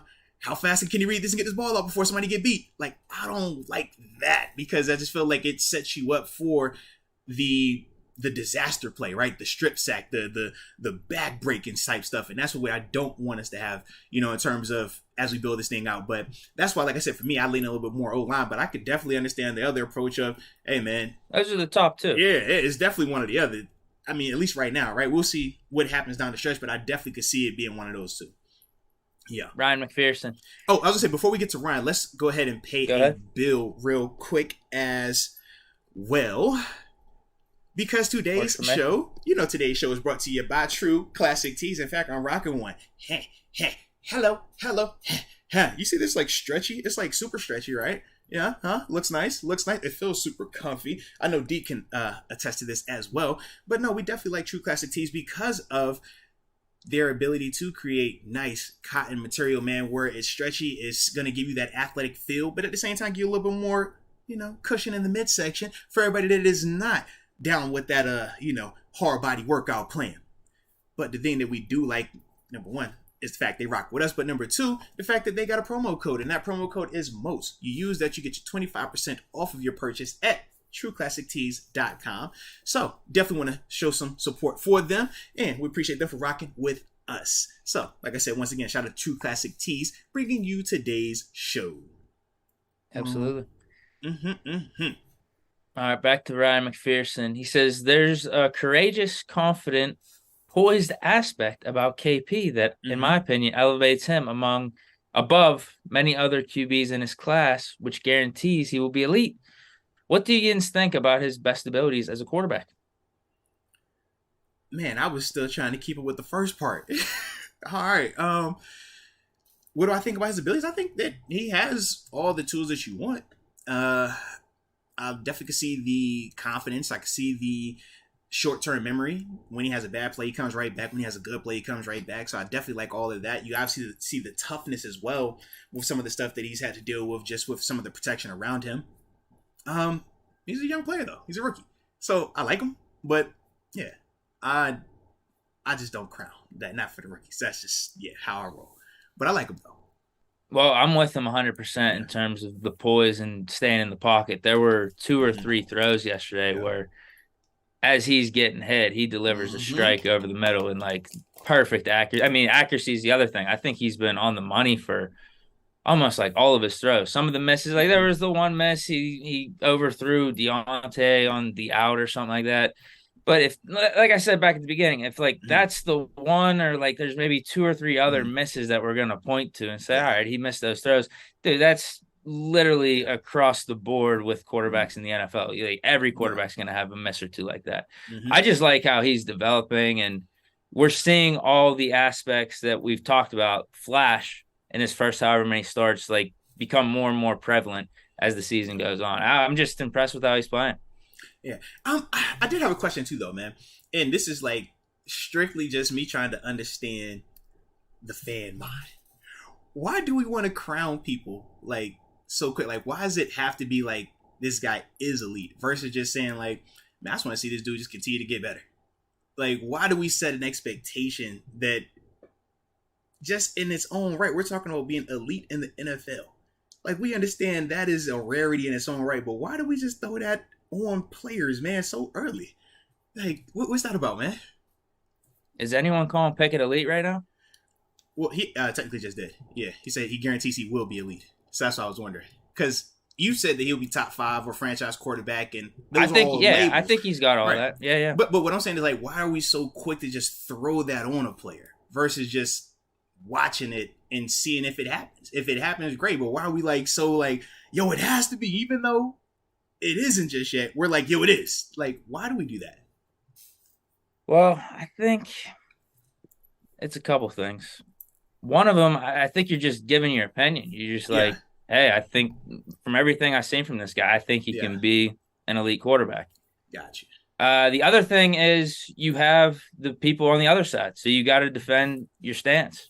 So it has to be like, because yo, if you think he's bad, I think he's great. Then, like, it's, you see what I mean? Like, it's never like any common ground. It just seems like it's polar opposites. But how we look at players at times, man. I don't know. I just feel like there are people that are, because you could talk about it the opposite way of people saying Pickett's a bust. We need to draft a quarterback in the first round. Right. So that's why I think. But either way, it's like, well, we got to label it, though, right? Like, why do we have to label it? But that's what I'm saying. Like the label part, like whether you think he's great or you think he's terrible, like I think it's just your opinion. So the people that have been saying Pickett's terrible or a bust, I'm saying you're stupid on that front because everything we've seen thus far. No, but that's my point, though. Like everything we've seen thus far is proving that he's not that, though, because he has been constantly developing. He's making all these NFL throws. You're seeing people that know the game and study film, even too, talk about how Pickett is on the right track. So I think I'm just speaking for this particular scenario, but in a vacuum, I think it's just people giving their opinion on whether or not a player is going to be good or not. Okay. Yeah, I always wondered that, man. I'm like, yo, we quick to, he's got to have this type of label. He has to be this. And I'm just like, yo, whatever happened to just watching the story unfold? Like, we are actually on the journey, and it is week to week. So it's like, yo, why are we so quick to just like, this has to be the stance, and I guarantee it? It's like, man, what if in 2 weeks we're like, yo, he's back turning the ball over? Are we still guaranteeing that stance? Like, it just seems like with such conviction. That's all. Yeah. Joe Gerbis, was Tay confused or a bad decision running lateral? I just think that's his staple move. Yeah, I mean, the way I looked at it, it was what, 2nd and 12? He had caught the ball, or no, 2nd and 14, right? Caught the ball right around like 10 yards. And I look at he's just making a play, man. Now, granted, the end result wasn't what we wanted, and that's what we're critiquing. But in that moment, I'm like, once again, I have a hard time nitpicking that. Like, the dude's trying to make a play. It's not always going to be perfect, but we've seen that play work. We've historically seen him do this. So, yeah, that's just like how I look at it. I don't know. It's just How'd you classic feel about it, with him, though? huh? Yeah. I said, how'd you feel about it? It's like, yeah, we know what he's capable of. Like, some of the times it's going to work, sometimes it ain't going to work. But, yeah, I don't know. Yeah, it's classic. I'm way less pissed about something like that Right. as opposed to the drop. Yeah, I'm with you. We lose Catch 2 the or 3 daggone yards, ball. fine. Yeah. And as long as the losing of 2 or 3 yards isn't when you already have a first down, though. Correct. I mean, Because that's next he level. did I'm more not- pissed right. about that. Yeah, this is There him. are times where he does that wiggling and stuff, and he's Yeah. able to gain another 2 or 3. Yeah. But typically, Yeah. I think it's just the better mindset of just, hey, keep Yeah. going forward. But Deontay that's- has a little bit of that X factor in him, though. Well, and that's the issue. It's the gift and the curse of kind of like, are you telling this player to not try to be great, to not try to be a playmaker? But at the same time, it's like, we can see where it gets him in trouble. So you want to dial it back or ask him to use better judgment, but you don't want to overcoach that. Because that is something, like you said, can make him be an X factor. Some of the things that we've liked about him throughout his tenure here has been his ability to run after the catch. So, yeah, I don't want to overcoach that. And now you start taking away some of the things that make him so talented just because we're not getting the results that we want every single time. It's like, nah, man, we can't do that just yet. Brilla 92. Highsmith with grown man plays to close out the game. Facts. He pulled a TJ Watt. He did. He definitely did. He had to pick up where TJ Watt was lacking. All right, now. Okay. Playing his way to the big Okay. bag. Loved the run Okay. game. Worked. Hated it. Wasn't with Harris, though. Oh, the run game worked. Yeah. Hated it. It wasn't with Harris, though. Yeah. Yeah, he wanted that action to be through Najee. Trust me, I did as well, man. It was just one of them things, man. For him, this has been just I had a rough parlay. go, man. I Who was had your him parlay? over 60 yards with an anytime touchdown. No. That would have been a lock. That would have been You a were lock. good. It was a great. Oh, you were good. Yeah, it was a great pick because I thought Yeah. Najee was gonna have a good game. Colts He D was. line I banged thought up he a little was bit. too. I thought he We was did a too, good job man. on running game. He would have definitely gotten over 60 Bro, yards if come he just on. would have stayed Absolutely. Absolutely. But I like to. they said, was give it was what I saw from they said Benny it was Snell, though, bro. abdominal for Najee, right? Abdominal? Yeah, Yeah. So looked weird. it did. It definitely did. I don't know, man. I don't know what's going on with him, bro. I don't know. Mike Lang, how do you guys keep from laughing at the wavering fan base we have? No, We no. lose, Kenny sucks. Fire Tomlin. We win, Kenny going to the Hall of Fame. Mike Lang, you see my face. I'm constantly laughing. And this is also why I constantly research, baby. Because you can't take it too serious, man. You just got to let it be. People going to have their opinions. Some of them are going to be justified. Some of them not so justified. But just let them, have their time. Let them do what they do. Yeah, but that's kind of how I look at it. I don't know how Deke handles it, man. Deke, how do you handle these the wavering, man? I know you a fighter. You be out No, there. I can't stand him. I call it out. I'm just can't like, stand bro, I don't have the energy for it, bro. I'm like, yo, No, Y'all I call can it take- out. The people, y'all people that were push shitting on yourselves, Pickett man. are all of a sudden fans now. no, bro. The thing that kills me is like people that have come at Pickett and they don't even watch the tape. I'm like, I'm not gonna argue or try to convince you if you're not even, gonna take the time to actually look at some of this stuff either, man. If you want to be loud and wrong, be loud and wrong. But yeah, do it that way. We got some upper room members. New New upper room members just joined. Fad C and Still a Nation on Fire. Well, Fad C and Still a Nation on Fire. Welcome to the upper room. Yes, indeed. Yes, indeed. And we definitely appreciate y'all support from the heart. Steely Dawn. Cincy game may open seats then with 3:30 left in the game. Droves of fans piling out of the stadium. Couldn't wait to get out. Oh, yeah, that did happen. That did happen. He's right. Sit down and cheer, fools. Unreal. Better not happen against the Ravens. Oh. Yeah, that's They the were. thing They that- left in droves. I mean, all we the talked fakes. about some of the fans Trying to beat the traffic. We talked about some of the fans, man. We know that this is a unique situation for them, and they're learning a lot about themselves. Nah, they be doing this with Big Ben era and at our peaks and stuff too. Anyway, trust me. Hey, but either way, they're gonna get a chance. Let them go ahead and experience what they're experiencing right now, man. Steeler Nation. I've never gotten that. I don't know. I'm the type of dude. I don't know. No, it's not even the whole fan thing. Stick it out. I just feel like if you're there, just be there and enjoy yeah. it. You know what I mean? You're at a game, whether it's a Penguin game, Pirate game, any of that. But Deke, what you're saying is not just a sports issue. That's a It's society not. issue. No. We're never in the moment. Think about, you could be sitting in a room with somebody and everybody's on their phone. They're looking for whatever next is coming up on their schedule, or they're thinking Well, about. maybe what you leave just Pirate happened. games early. You might be able to leave those early. Well, sometimes you wait till they get a little dark, man. It's a nice little picture, though. Man, I go in late. Well, Well, I go in really late to the Pirate games. I go in like the 4th or 5th inning. that's a vet move. I like it. Yeah, I'm never worried about showing up early to a Pirates game. I'm with you on that. Yeah. But you're right. You can keep saying what you're saying. But no, about man, people. Society. It's hard for people to like, be in the moment. Yeah, it's hard for people to be. It's hard for people to be in the moment, to be present. And I mean, I struggle with it, But that is where we're at right now, man. So yeah, for some fans, man, they'll be here watching. And it's like, all right, man, I'm done with this, man. Let's go to the next thing, bro. I'm good, man. What's happening over here? What can we get to next, man? I got that dinner reservation. No, we got this. We could beat the traffic. It's like, man, we here.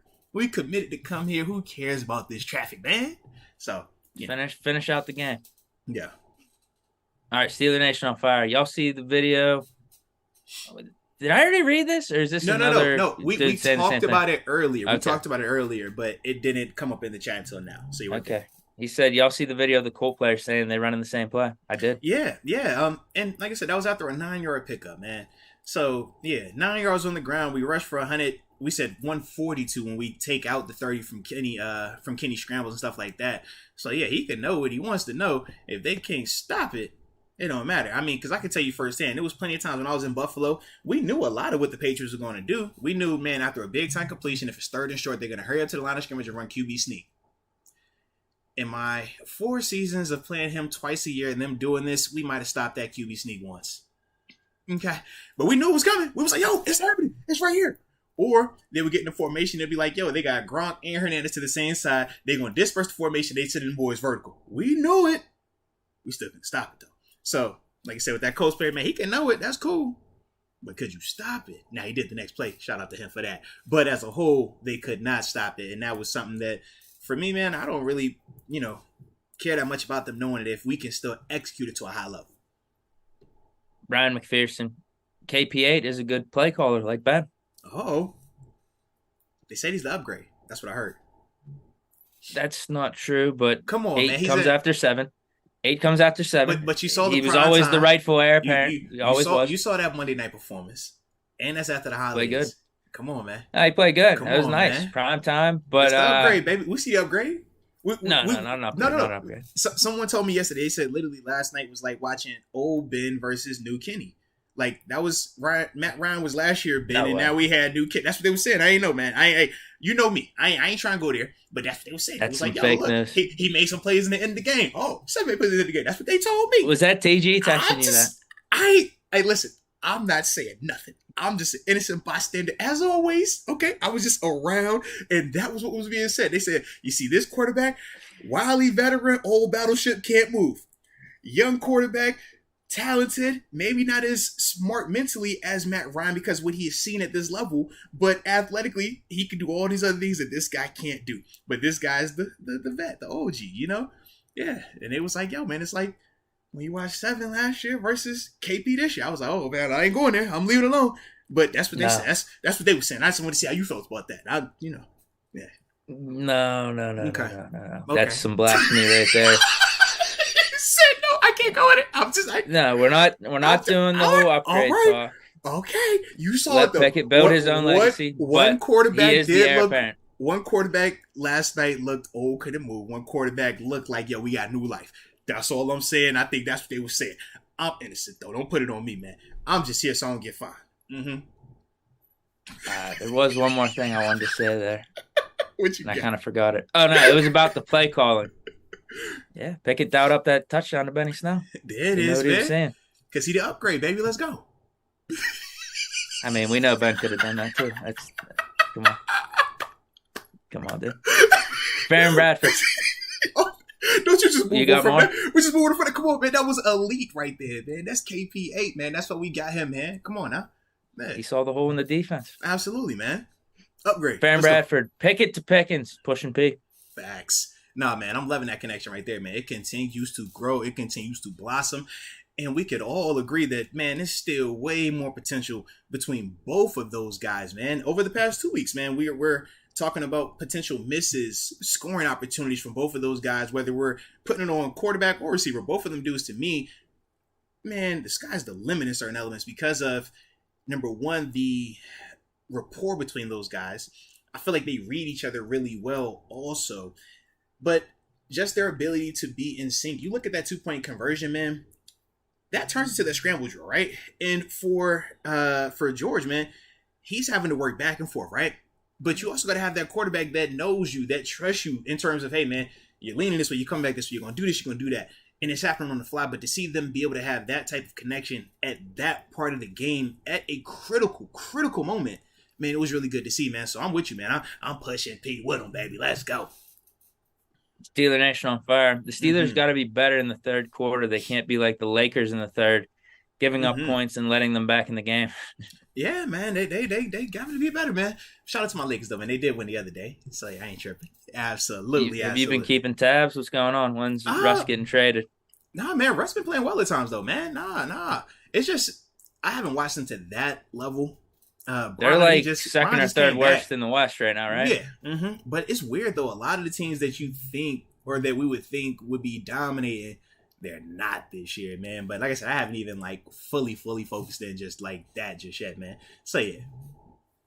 I saw for a minute the Jazz were tanking really bad, and they were first in the West. Yeah, bro. But I think now they're out of the playoffs. Yeah, they're trying to get that dude. What's the dude's name? Oh, yeah, from France. Yeah, he's supposed to be like the Greek freak KD combo, man. That's what he looks like. That's exactly what he looks like. Did you have anything to say about that comment? Just the third quarter part. Yeah, they do got to be better there. Offensively and defensively, special teams as well. It started with the 89-yard kickoff return. Obviously, they were able to score after that. That's where it started, though.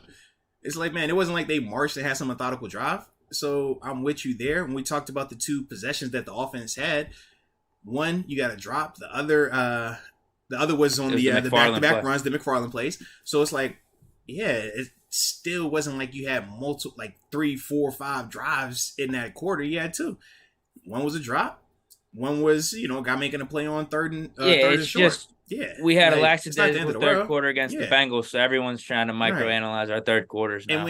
And you compile that with the fact that the Colts were able to get the game back close. So, yes, people are going to overreact to that in certain elements of it, but the context does matter. And that's why it's like we acknowledge it, but it's not to the point where this is, so damning or this has become this reoccurring theme all of a sudden that we have to like lose our minds about. I don't think that's that. I just think that at times, because of how when we talked about people having their minds already made up on certain players or coaches, it's just like, all right, we can't criticize them not scoring points anymore. We can't criticize them on third down anymore. We can't criticize them about scheming up guys to get open anymore. We can't talk about middle of the field anymore. All right, so now let's talk about these third quarters then. That's what we're going to go to today.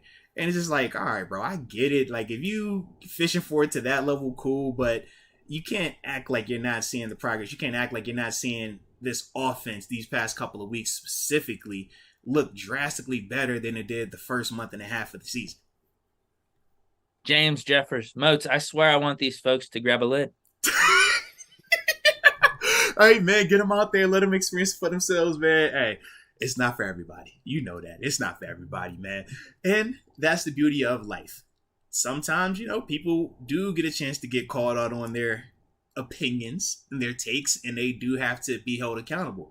In scenarios like this, they, for better or worse, will never have to be held accountable. And that's why I always laugh when a person says that this player sucks or this guy is terrible or he is a bad guy. I'm like, I can assure you, this dude is not any of those things you just said. He would probably be the best player or one of the best players on any college team that's playing in today's, college football season if they're playing on Sundays. That's just the caliber, these players are. So I'm with you on that, James Jeffers. Yeah, let the people just have their opinions, man. And we just roll with it or we roll with it. Gorilla mode. Kenny Pickett's 88.5 PFF grade versus the Colts is the second best by a QB in week 12. Best by a rookie QB in 2022. Best by a Steelers QB since week 10, 2018. Y'all know I'm not a PFF guy. So, yeah. Y'all roll with it, man. I don't rock with PFF like that. PFF got it right on some of it there, but best by Steelers QB since week 10, 2018. Don't disrespect Ben like that. But no, if their grading scale gets them to the conclusion that Kenny Pickett is playing really good, he's been, I mean, who else is he competing against in terms of other rookie quarterbacks this year? This year, he was the first round. He was the only one who took in the first round. We talking about Malik Willis played that one game and Desmond Ridder, or 2 games didn't really do much. Desmond Ridder, that we're going with Sam Howell, Matt Corral. That's why even when my man had to comment earlier when he was like, "You look at how he's playing versus some of these other guys, these other rookies. He's clearly the best one. That's gonna make him elite." I'm like, how do you get to that conclusion though? Like this QB class, is it Bailey Zappi? Is that who we comparing him to? Like Bailey to play 2 games, 3 games? Yeah, I don't know. Yeah, these dudes ain't played like that. Kenny is the one that's been playing the most, and then I think after that it's either Malik or Bailey, right? Who do you think played more? So. Yeah, it's either Malik or Bailey. Like I don't know which. It might about be the same. About the same, yeah. Because Bailey came in. He came in in the second quarter of one of those games. Yeah, halftime. But then he played a full game. Didn't Malik play 2 games? I don't know. Something like that. It's something close. Yeah. I like this one, though. Second best by QB in week 12. There it is. I wonder who was first best. Are we going Mahomes? Is it Jalen Hurts? I know both of them dudes balled out. Shoot. Pickett could have had 2 touchdowns, though. He could have, man. He definitely could have, man. Maybe that goes into their grading. You know what I mean? Because his final stat line could have been 220 and 2 touchdowns, a little bit better completion percentage or whatever. Fourth quarter comeback, the game winning, that type of stuff. Mm-hmm. But no, ultimately, Pickett's playing good. So whatever, PFF high grade right there. I'm fine with it. Whatever. All right. I think they're going a little too far. Best by Steelers QB since week 10. I like how you said. Sounds if it's current, we can roll with it, man. Take it till the wheels fall off. You talking all the time. Whoa, easy now. Easy. All right. Going back to 2018 like that? Come on, man. Because they were trying to include the injury season. They're overlooking some Ben performances. But they had to include the Duck and Mason season. They couldn't include that without having, 7 in there. Well, so 2018, that's when Ben threw for the most yards in the league. I'm with you. Week 10. So there's what? But he won better than Kenny, weeks though. Left in 2018. But he won better than Kenny, though.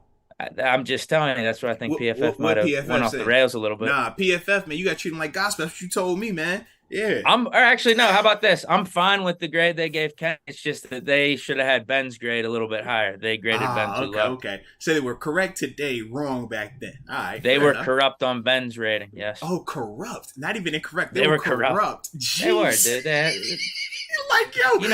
Not they made a mistake. Fake media not they made a mistake. He said they are corrupt, instantly sabotaged, not miscommunication, not clerical error, none of that. Okay, definitely not. All right, corrupt, straight up corrupt. That is funny, man. King. Quick question: is there a reason why Pickens didn't get his college number 1?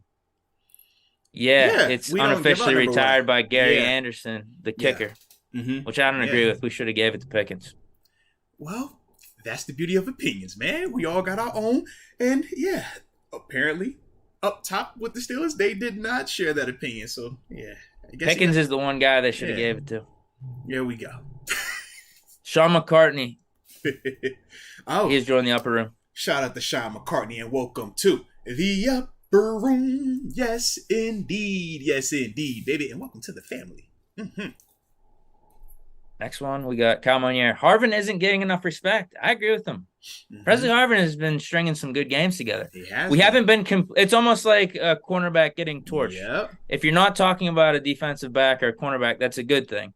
If you're not complaining about punting, that's a good thing as well. Harvin has been doing really good recently. He also says comeback player of the year and # Pro Bowl.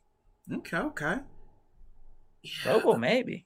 Pro Bowl, I can see him in competition for that. I don't know, comeback player of the year. I don't know, that'd be a little tough for him just because, they like skill players. That's the day, man. But, we've talked about comeback player of the year a lot. Who's even in the running? Saquon. Yeah, that's fine. Yeah, you see what I'm saying? I'm like, Pro Bowl, yeah. Saquon, it's gonna be hard for them not to give it to him right now, man. And I'm sure it's gonna be some other guys that we might, or that somebody might bring up as well that I'm not even thinking about. But Saquon off the top of my head is like, yeah. Troy Mason Jr. What's up, my boys? Great win. Yes, indeed. Highsmith Yes, indeed. playing like a Pro Bowler. I agree with that. He says he's definitely getting paid, and if Najee's hurt, start Benny. Uh-oh. Who's RB1? Because you brought up Jaylen Warren. If Warren's healthy, what would we do there? So this is the thing. Warren healthy is unique because you treat him very similar to how they treated Anthony McFarland yesterday. Right. So Warren healthy, I think it minimizes Anthony McFarland's role. I don't think it necessarily dictates Benny Snell's participation because Benny is still more in line with the Najee Harris, right? Bigger body. You can take more of the punishment. You can deliver more of the punishment. We know he can pass protect and all those things. So I think if they're trying to run their offense, still maintain that super physical element, I think they would continue with Benny Snell, but they're going to still utilize that Jaylen Warren element like how we saw Anthony McFarland yesterday. And I just think you wouldn't see as much McFarland. But yeah, it's just hard. Like I said, because with Jaylen, very talented, but it's kind of like how we view, and we talked about this before, man, just in the sense of like with Najee, it's just a certain physical element that it brings. Whereas with Jaylen, yes, he's able to have some success, but when you're trying to have him deal with some of the same stuff in terms of defenses and how they react or how they're lining up in that box versus Najee, and even last night versus Benny to an extent, you're asking yourself, can Jaylen make some of those yards at the contact? Can Jaylen do some of those things? Now, he's shown an ability, and some of it has looked good, but as we said, part of that was because of it was being viewed as a changeup. When he comes on the field, defenses, they're reacting differently. The calls defensively are different versus when it was Najee out there. If you take Najee out and it's just full-time Jaylen Warren, we just haven't seen what that could look like. Not saying that he's not capable of that, but we just haven't seen that from him just yet. Whereas with Benny Snell, we can point to that game yesterday. We can point to games last year or not last year, but the year prior to that, where we've seen Benny step up and make, and be RB1 for a game or two. And that's the only thing in the sense of like how I would see it playing. I think Benny would still get the nod because of all those things we just said right there. I think you're right. I wouldn't be opposed to seeing Jaylen Warren for a game, just pretty much full workload, see if he could handle it. Right. Like I said, I just don't know if he can. But we at least know with Benny, size-wise, it's there. But we've also seen it in stadium in the regular season. We just haven't seen Jaylen with that opportunity just yet. Now, if Jaylen is healthy this week, I don't necessarily think that you give him the opportunity this week to be the bell cow because of what Benny just did. So I don't know when we're going to actually get that opportunity. And we don't even know what Jaylen's hamstring situation is either. So obviously we'll see what that looks like. But yeah, for Benny, man, I think he put himself in a really good position, man. 100%. He's back, man. He's back. He looked good. It's the man. same thing. He looked the good problem with Benny right now is just we're scarred a little bit. So we don't want to lean in all the way. Because, dude, if it's like that, why are we even talking about splitting carries or anything, right? It's just like, man, bro, Benny Snell, we're rolling with him. Benny Snell football is RB1. If we get more of that. I'm with you. I'm with you. We're scarred, though. We don't want to lean in anymore. You've already said it yourself. The problem is we can't trust it to that extent just yet. Now, I'm hoping that we can, but we haven't seen it just yet. So that's why you kind of got to operate like this. It's like, you can't just put all your ducks in that row just yet, man, because we don't know what that's going to look like. That could be week to week. Let's go, you though. By the way, Moats, just want to throw this out there, but your boy Lloyd got benched for Muma in Jacksonville. Oh, okay. Shout out to that. Both of them. I like both of the players. I ain't tripping either way. So, yeah. But I have not been watching a ton of Jags tape. So, yeah, I don't know who's playing well down there or not. But shout out to the homie Chad, though, man. We definitely like him. So, yeah. Did you get to catch any of that Ravens game? No. Honestly, man, Sunday. Trevor Lawrence was on one. He might be back in the top 10. Oh, see, here you go. Remember, I think he's back. So to pull back the curtain, Sunday, man, I didn't watch any football until like later on that night. I was doing the flag football with my daughter. Yeah, KK, that was on Sunday. So, yeah, it was like literally from 1 to 4. So, yeah, I totally forgot games were going on. Yeah, it was like the weirdest thing between Saturday and Sunday. Saturday traveling back into town, and then Sunday during the camp, man. But I did get a chance to catch some of the Sunday night, and then obviously, the game that really mattered was on Monday for yours truly. So Yeah, it was wild. Lawrence was throwing darts down the field. It was yeah. probably like a minute left. They end up scoring. There's seconds left on the clock. I saw it. They Tuck could went for kick like a 67 yarder. I saw that ending part Tucker there, did. but yeah, right. And he was pissed he missed it. bro, it like hit the end line, so I get it, man. Outdoors tough though, man. Outdoors. It tough. wasn't too far off. But yeah, whenever Jacksonville scored, Lawrence had he absolute dot. Yeah. But they either could kick the extra point, tie it up, or go for two, win it. 1 for 2. Yeah, Okay, wide open. Dude had a nice little route, got open in the end zone, and Lawrence hit him. So that was nice. It was nice to see the Jaguars beat the Ravens because the rest of the AFC North didn't really go our way because the Buccaneers lost the Browns. Bro, what? Unbelievable. Man, Jacoby Brissett said, look, man, if it's my last start, we're going to get us a dub today.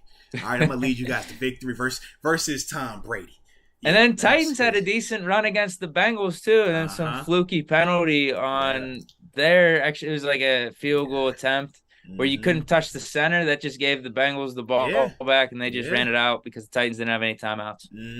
Hey, man. So stupid. At least the Ravens lost. Craziness, man. And didn't like T. Higgins? I thought I saw where he had some plays as well, man. He was mossing, dude. Yeah, he had some. He had a little day, man. Yep. He did. Yeah, Burrow was doing the same stuff with him that they were doing against us. Well, it didn't drop off at all. So that was the thing. So I was tuned in because Burrow was my friend, my fantasy football quarterback, and I was lighting him up this week again. You know how I lost, though, bro? I lost by 2 points. Josh Jacobs, bruh, nice, bruh, he had 60 points. I'm like, son, this is crazy. Like, yeah. I didn't even watch that game, but holy smokes, man.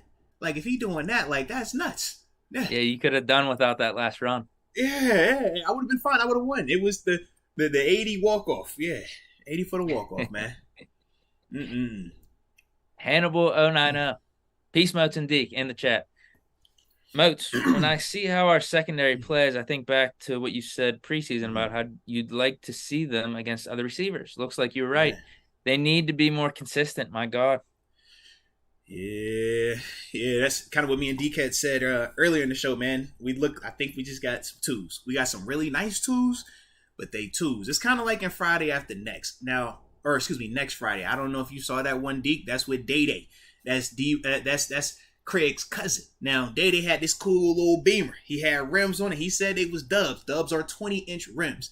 They weren't 20s. They were 10s. But he kept them clean, though. Okay, so we got number 2 corners. We ain't got number 1s, but they clean though. That's what we got out there. They nice.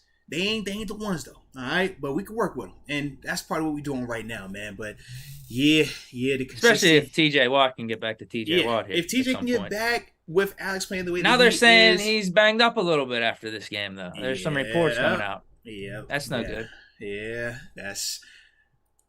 We'll see how serious or how significant these bumps and bruises are, but that is one of the concerns when you go from not playing to coming back and just playing in games. Conditioning, your body, is it hardened enough to the point where you're back to contact mode? Because that's what you do in training camp. That's what you do in the preseason games. You get a chance to just ease your way back into this thing without overly working yourself, and now you're playing the recovery game. And when you're in season, you don't have the luxury always of, oh man, like you said, we could take off the whole week, or we could take off 2 weeks to get you back. It's, hey, I need you on Sunday. How quickly are you going to be able to recover from this Monday night game to be back out there? And that's some of the dilemma. And that's why even when you talk about the age element, why that becomes tough, because the recovery element of it is like, how fast can that guy get back out there? So like I said, we'll see with TJ, man. But yeah, that definitely sucks to hear that he is dealing with some more bumps and bruises here and there, man. Sean McCartney says, shout out to the lone Kenny hater here at Little Noriega. Oh, that's what we doing? Yo, that's what we doing. Yo, what? Yo. My man said, I'm going to drop a super just to call out this cat. Holy smokes. All right. And he says, I think he's been hurt in the past. Might have been a clown responsible. Oh, LOL. no. Yeah, I'm unaware what is going on with little Noriega and Sean McCartney and anybody in the chat, man. But hopefully, everybody can come to a civil agreement. I'm sure as it pertains to these quarterback situation. I have been seeing some Kenny and some Jenny comments, so I'm sure that's what they're referring to, Deke. Yeah, yeah, yeah. It's kind of like when they had like the Ebron nickname. It was like some people called him Ebron, some people called him E-Booty. It depends on where you was at with it. You know what I mean? So I get it. But that's probably what you talk about with man. Sean McCartney said, look, man, I'm gonna make sure this gets acknowledged right here and there. So shout out to Sean McCartney. And, little Noriega, as long as your opinion is your opinion, man, I ain't tripping, man. Just keep it clean. That's all we ask. Just keep it clean. All parties involved. King, trade DJ for a first and get Addison. Devil emoji. Fire emoji. Is he worth the first? Addison? No, not Addison. We know Addison's worth first, just in terms of the wide receiver class and stuff like that. But is Deontay worth the first with the 18 mil? That's No. That's yeah. He said trade Deontay. No, I don't think we're getting first. Addison. Yeah, he was like trading for a first. I'm like, I don't.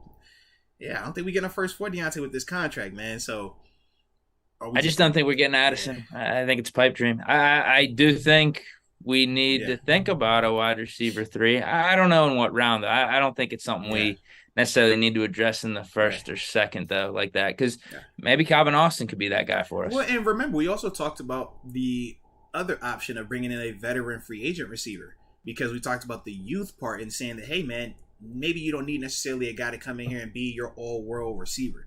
But maybe it's a late addition Anquan Bolden, like we saw what he was able to do when he went to Arizona, right at the end of it, because he was in Baltimore first, and then you're flipping. No, I flipped it. Yeah, so when he went to Baltimore, and it was him paired with Steve Smith, Torrey Smith, and that group, right?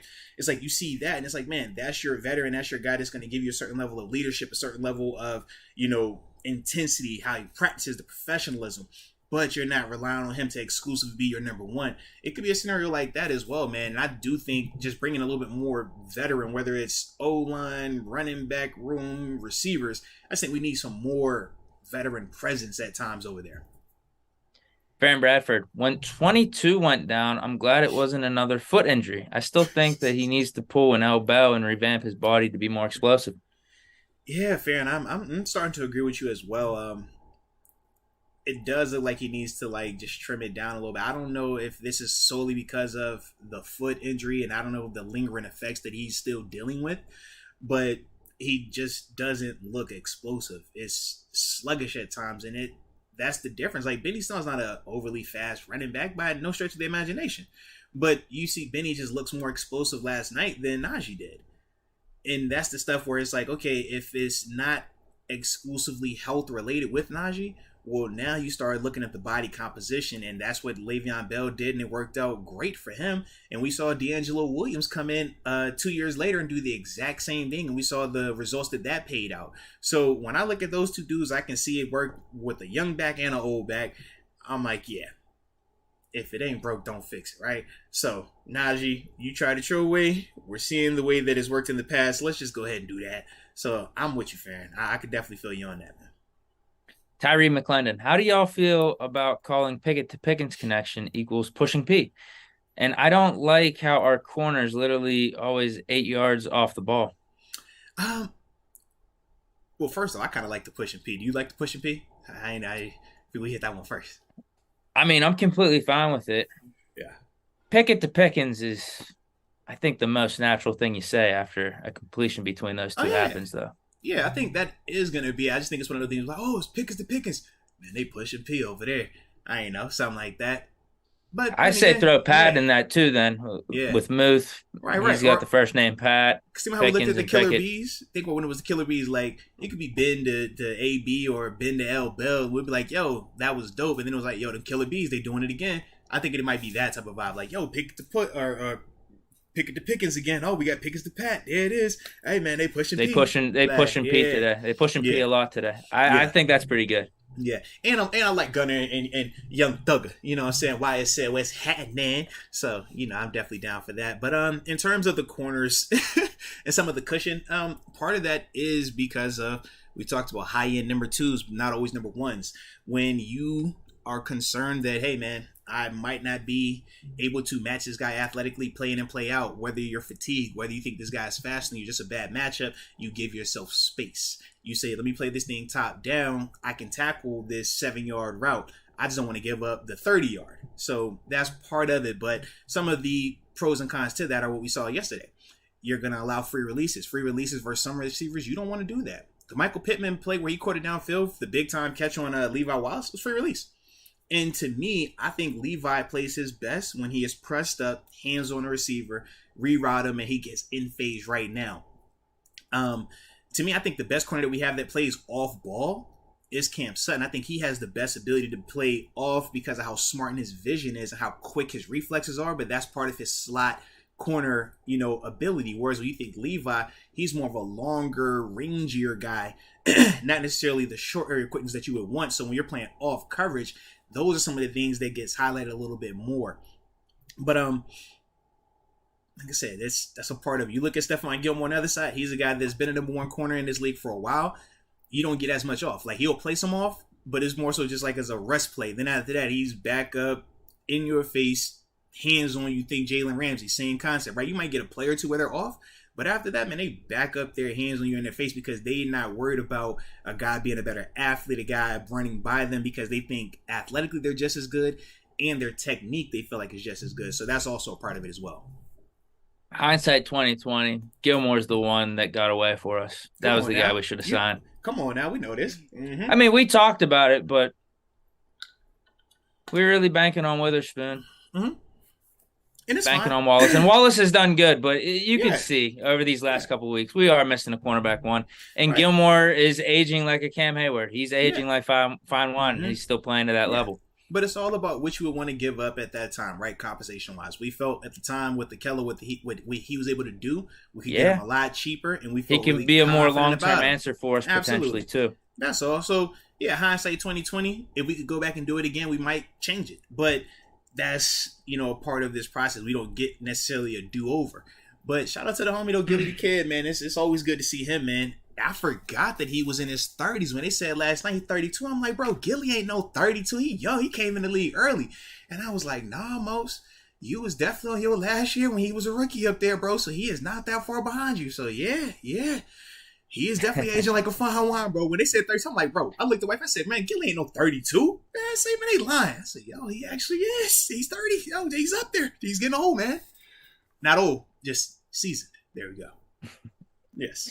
It just sucks because we had 2 chances to get him. I don't know if the Patriots would have traded with us, though. I don't know how many Steeler-Patriots trades happened, but he only went for a 6th-round pick to the Panthers. Yeah. So we could have had him last year, and then absolutely. But I don't even think he signed for more than $10 million with the Colts, right? Wasn't it like $8 million? Yeah, it was like 8 or 9. It wasn't that crazy. Yeah. But because when we paid Akello $4 and we paid Levi $4, we said, man, we're getting 2 good cornerbacks for the price of 1 elite corner. And that's kind of how we justified it. And we also said we got Cam Sutton we feel really good about. And we said, man, maybe Akello can be a number 1 and we're only paying him $4 million because of what the season he came off of. And I was on board with it too. Yeah. I really was. That might have been one of my misses this offseason too. It's all right, man. It's all good, man. I'm not keeping score, so you're good. Unless you're keeping score. I don't keep score if you ain't keeping score. Yeah. You ain't keeping score, are you? I don't know. I just know I missed on that one. That was bad. Don't be keeping score over there, man. We just be vibing. The reasoning was sound. Yeah. Dane Fowler. I have a feeling James Pierre could be, speaking of misses, James Pierre could be a future star corner for us in the near future. He's made massive strides compared to last season. Mm-hmm. No, he's good for us. I don't think he's going to be a star corner. He's solid. I think he could be a solid 3 or 4 for us. Was yesterday not the prime Pierre game? Makes a great play in terms of big vision, coming off of his guy, fundamentally sound, tip pass, gets the interception. But then you look at the throw where he gets scored on, it's like, dude, that's the one that I need you to make. That's the play that I want from you, That's some of the stuff that you get with Pierre. I mean, he's still a good player. He's a player that you can win with, but it's kind of like when we talk about Akello and Levi. All right, if we're looking at Akello and Levi as our number 1 corner, do we feel limited? If James Pierre is one of our starting corners, do we feel limited? I love Pierre when you're talking about him as your 4th guy, around Milet and that type of stuff. Now you're seeing very good depth. But when you're talking about James Pierre potentially being your starter, it's just like, man, you're asking a lot from him on a week in and week out basis. Not saying that he can't get out of some stadiums, but to do it week in and week out against number one receivers, or in certain situations, top tier or elite receivers, that is where we saw him struggle in the past. And that's the big thing when you're talking about a guy being a starting corner. It's like, man, you got to deal with some unicorns out there, man. So if you don't have a guy that can match up with that, you put a guy like Pierre in harm's way, so to speak. Ryan McPherson Noriega in the chat is calling KP Jenny Pickett. Bruh. SMH. What? Fake prejudiced fan. Hey, son, y'all gotta chill. Jenny Pickett? No, man. Stop that, man. Corey Hewins. TJ seemed kind of off yesterday. What are your thoughts on the reasoning? Is he banged up or just rushed from being out a while? I think it's a little bit of both. They talk about, obviously, him being banged up after the fact. But to me, when you miss that much time, I know we love to, as fans, just say, hey, a guy is perfect. He's a freak. We say he's visiting from another planet. He's going to come down here and be reigning Defensive Player of the Year, TJ Watt, after missing all this time and recovering from a torn pec, right? You see the brace on his arm. At the NFL level, you can't cheat this game. You're going to get out of it what you put into it. So for him, he's having to play catch up. Now, you can still see his talent, and that's why he's still able to make certain plays. I mean, he obviously had the tip after Highsmith had the... caught it. Yeah, he still did. It was crazy. But it was like you see certain things he's able to do. He also was still creating some pressure off of the side, off the front side, and he did have a QB hit as well in the game. But that's the difference. It's like the time he's missed, he's a good player now. But is he reigning Defensive Player of the Year caliber? No, not right now. But that's a part of him getting back to that level. And that's what we're saying for him. He just has to keep playing. You're going to get yourself in better conditioning. Why does the conditioning matter? Because when you talk about TJ Watt, one of the staples in his game since he's coming to the league is his motor. He's going to always outwork you. He just happens to have great skill to go with that motor. But when you take the motor off of her, it's not to, the level where he's able to just outwork you. Now it becomes a lot more challenging for him. And then when you get him fatigued, it starts to balance out a little bit more. And that's what he's dealing with right now. But for him, if he can get healthy and start to get more gains under his belt, he'll get back into playing shape. He'll get back to the TJ that we know he's capable of being. And that's why I was saying with the corner situation, I don't think that it's as crazy with our corners because of we're not seeing full 100% TJ Watt just yet either. I think we got week one TJ Watt with this Highsmith that we're seeing. I think it's a different dynamic of how we view our corners because of how quickly that ball has to come out. Right now, we're not getting it to that level. So even though we have pressure, it's not hostile environment for these quarterbacks just yet. And that's the difference right now in terms of when I'm looking at TJ. But yeah, he'll get back to that though. Yeah, he just wasn't himself yesterday. I mean, there was some times where the Colts were giving him some attention, but even on some of the one-on-ones whenever I was watching today, I'm like, man, dude, you should be cooking this guy. It just wasn't happening. I was waiting for it all game. And even to the point where I know some people would, circle and say, hey, man, he got held right here. In that matchup yesterday, if that's healthy, TJ, we're not hollering about those holes because that type of stuff happens all the time for pass rushers, TJ especially. But TJ is more than proven how good he is and that he can overcome those type of plays, that he can finish those type of plays. How many times have we seen him with a defender or offensive lineman draped on him, he's getting a strip sack? That's what he's capable of. But right now, he's just not fully back just yet, And that's the gift and the curse of having a player as talented as him. The expectations are crazy high, so you want him back out there and you want him to play to that level. But right now, that's a crazy level to be playing at even when you are healthy. So now to assume or to think that he can do that when he's less than is just a tall task. But we'll see, man, how quickly he can get back to form, though. The other thing you got to give him credit for is he's playing. That's what I'm saying. Yeah, he's out there. Yeah, he's there. And this is coming off of an injury that was, 10 weeks? And there's the whole argument that, TJ, you should just sit out and get ready for next year. No, he's there. And actually, him being there goes to more of the point that we are not tanking. The Steelers, why would TJ Watt go back out there if he's thinking the Steelers are just trying to lose the rest of these games? No, he's trying to win. Steelers are trying to win. Pickett's trying to win. Thomas trying to win. The only people having conversations about losing are fans and media, man. in that locker room, within that building, that is zero. That is not a thought because you don't operate like that as players. You don't operate that as a coaching staff, as an organization. It's always we're trying to win as much as we can, man. So yeah, I'm with you on that, and I'm glad to see that TJ clarifies that as well. But yeah, we definitely need my dog to get back 100% healthy because I need him being depot TJ, not just regular TJ. But he's still We a got balling more though, beef. man. We got more beef here. Oh, Sean McCartney, Lord. for just Lord. $5 a month, you can help at Little Noriega Hey, get better insults than clown. Or you can put more use to that $5 and join the upper room. So this is like what a combo comment here where he's shitting on Little Noriega a little bit, saying he needs to up his insults. Mm-hmm. But then he's also giving him the offer to, hey, join the upper room. You see it, bro? I like that because we can call people out, but we also got to give them an opportunity to correct the bad behavior or the behavior that we don't necessarily agree with. So I like that opportunity right there, Sean McCartney. I can dig that. Yeah. 12th Wonder. It says the killer piece. I've been saying this weeks ago. Okay. I mean, we've hijacked Moof from Heath. So, yeah. It just, I don't know. I don't know if you want to put the killer P's on this group. Killer Bees was like one of a kind. It's tough to walk behind that, man. It'd be like if we called Kenny Big Ken. It's like, yo, you don't need to do that, man. Go the other direction. Just, find something that is exclusive, that is just different. So you're going to already be compared to that group, but take some of that off so that way you don't have to deal with it. Just from my opinion, at least. Pushing P's is fine. I'm good with that. Yeah. Little Noriega. No, actually oh, wow. So the dude's name in the chat is actually Big Noriega. And that's why he was calling him Little Noriega. He's calling him Little Noriega. Because I did see that as well. He responded in the chat and said, I'm in his head. So he thinks he's living in McCartney's head rent-free right now. Rent-free, baby. That's what they say. Rent-free. Okay, I guess this got to be a fight on the card if the fake boxing match ever happens. We added them, so we said we got Brilla 92 and Official Momentum and John Easton with Jacob Alessio. So I guess we got to add these two maybe. But remember, they also said Trina and Leah were supposed to like have their issue as well. I don't even know what beef they have, but it's like, I thought they were cool with each other. Yeah, I thought I feel like everybody should be cool with each other, but we just got to make the card, man. Say it. Mm-hmm. Well, that is the last super chat. I don't know if you have anything else you want to talk about. Perfect.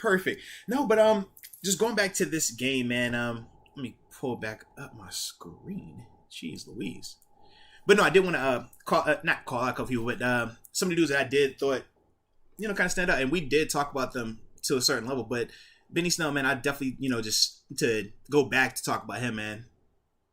Being the guy that put that work in, produced, finally got the opportunity, looked good, still didn't shortchange what we did on special teams. Definitely love that. Talked about Kenny, not Jenny. Y'all throwing me off right there. But yeah, Kenny, the offense, man, in terms of Kenny and Pickens, both of them dudes, man, we definitely liked. I really liked Anthony McFarland as well, man. I'm really hoping that can continue to be more of a regular thing for him in terms of him just looking more under control the way that he did. When he's running like that, man, and he's able to make guys miss, you can see the flash that he plays with. So definitely was liking that. Also, your boy Matt Wright, man. I got a shot at my dog. He gave him 52. Cold glass. I like that, man. That was a little kiss off the right, but that's fine.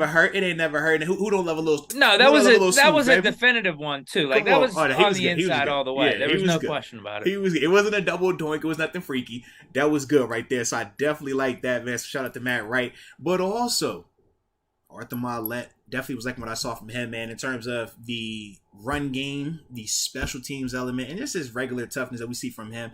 And Minka Fitzpatrick, dude. We talked about how, he came back from the appendectomy 7 days later and all that other craziness. But yesterday, man, he was flying around. Like, the intensity was just right. It was right back like how we've been looking at him. Absolutely. Big hits, being a enforcer at times, man.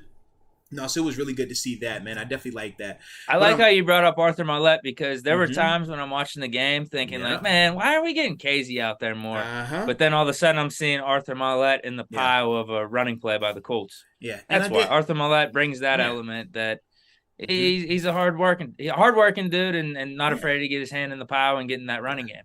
Yeah, and I did want to actually talk about why we didn't see as much KZ and some of the stuff with the tight ends, Jelani Woods, because I know that came up a lot last night, and I'm sure people got a lot of questions about why he was able to have that type of success and what were we or weren't we doing? Why didn't we put KZ out there more? Couple of things. When we're talking about bringing KZ on the field more, we would have to go 3 safeties. We talked about that. And we said, with that look, you're either going, who are you going to pull off, right? Are you going to take off one of your outside linemen? Are you going to take off an interior D lineman? Are you going to take off one of your linebackers to add that extra defender out there? So when we stayed in base, we played it truly as base, and part of that is because of Jonathan Taylor and their commitment to running the ball. I thought the Colts honestly should have ran more, but they got cute at times. And that's on them. We ain't tripping. But when you're dealing with the Jonathan Taylor, you want to stay in that bigger body look, right? But then at the same time, when they did go some of the nickel package stuff, Mollett coming in and being able to give them some type of success in the run game, that also allowed you to keep him out there, because yesterday they were doing a lot more. We still had our zone stuff going on, the Tampa 2, cover 3, and cover 1. We know we're going to run them 3 plays because they all look alike in terms of how we disguise it. But we did do a lot more of our base man-to-man, and that's stuff where you would want KZ to match up with the Jelani Woods potentially, but because of the Colts' ability to run the ball out of that, you couldn't do that. And that was part of the reason why you would get Miles Jack a lot of the times one-on-one with the Jelani Woods, and we're looking at Woods have success, whether Woods was going up against Devin Bush, whether he even had to play against Minka, and it's just like, he's a tough one-on-one because he's built like a power forward. I mean, the dude's 6'7", 255, good athlete in terms of running and jumping and stuff like that. So you were going to have some issues there. So when we wouldn't go in man, we would try to go with that zone concept, right? But you still want to have an extra defender for Jonathan Taylor. And I thought, man, that Jelani really showed his ability to just sit down and find some of those soft spots in the zones, but really just beat man-to-man coverage. And that's one of the things that made him exciting coming out of UVA. He's definitely a receiving tight end, but all of that was part of the reason why, like I said, we didn't get as much KZ yesterday, but also why it was good that Mollett was out there and playing as well as he did. That allowed us to stick with some of that stuff as well. And like I said, why Jelani was able to have the type of success that he was. Yeah, because that was the first thing we needed to do. Yeah, stop all the of run. that went together, so, man. Yeah, you got to prioritize stopping the run. Right. So like that was the main thing. Yeah, when people complain about it, I'm like, man, pick your poison. Do you want Jonathan Taylor being the reason, or do you want to see if Jelani Woods can, turn into something special? Like, I think he's going to be a good player. I don't know if he's going to be elite, but I think he's a good player. But that's my thing. It's like, man, we know what Jonathan Taylor is. Make them play left-handed, right? That's the same thing we talk about Belichick, right? And that's what we did. So, yeah, something had to give, and that was it. But yeah, I wasn't tripping on that, man. It worked out. That was what we wanted. Yeah, I think it might have even been less about Jelani Woods and just more about have Matt Ryan try to beat you too. Mm-hmm. Which, I mean, he did pull out some vintage throws down the stretch there, which were pissing me off. But it is what it is. We did a pretty good job in the running game. There was one drive where Jonathan Taylor had his way, but outside of that, I thought the defense played pretty solid. Yeah. To me, I thought the Colts, they really didn't stick with that running game as much as they could have. I thought Matt Ryan, I thought he was inconsistent as well. And I thought their offensive line really hurt them in terms of the pass protection. But when Matt really started to get going, it was when he just started to understand that we're going to sit in 3-1 or Tampa 2, and there's going to be a natural soft spot when you're talking about Jelani Woods running those over routes. And that's what they started to run. And it was like back to back to back. All right, if you go man to man, I like Jelani versus Miles Jack. I like Jelani versus Devin Bush. So he went there. When they went Tampa 2, and you got that little guy dropping the vertical hook defender, and then you got the middle runner, he was like, okay, I'm gonna go a little bit deeper than that, but shallow than the middle guy, which is typically what yesterday was Devin Bush, because they were taking Miles Jack off at times in the dime package. And then when we went to the regular cover through, we would decorate it and have Minka dropping in. Well, now he's lining up right over, or running and stopping right over the ball. So it was a lot of that going on. And Matt, because he's a veteran, very similar to what we saw with Seven at times, they've seen all of these coverages. So once they're able to get a beat on it, they're able to really carve it up. And it's more so, can their body deliver? Because mentally they know where to go. And I just thought towards the end of it, that's what we're starting to see a little bit more of Matt really heating up in that vein. But yeah, the great equalizer is the pass rush. And as long as we got that, man, I ain't tripping on that little stuff like that, man. We can overcome those dudes. We got some more super chats that came in. You want me to read them? Oh, yeah, let's tap into them, man. because I'm trying to think, was there anything else I had defensively? I guess I really enjoyed our pass rush though. I thought at times that really was helping us out, and just winning the line of scrimmage, man. Yeah, when we win the line of scrimmage, man, we are a tough team to beat. Tough team to beat, man. Richard Hunt, F it. Pickens is down there somewhere. I would say that's kind of the mentality on that one throw. Pickett had to Pickens down the sideline, but I just think it was a good ball, though, too. I think it was a good hey, this is the matchup. I view that sentiment of more like, he's triple covered, just F it. I'm going to throw it up there. But I just think it was a nice play by both guys. Yeah. But Pickens is going to make those type of plays. Yeah, as long as it's working, man, I'm down with it, man. You know how that goes. Corey Hewins. Benny high-key carried the game in the fourth. Nah, the punishing runs, man, it definitely helped out. Keeping the chains moving, absolutely. And when you have that type of running attack, it was eating up clock. That was the other part that you love to see, man.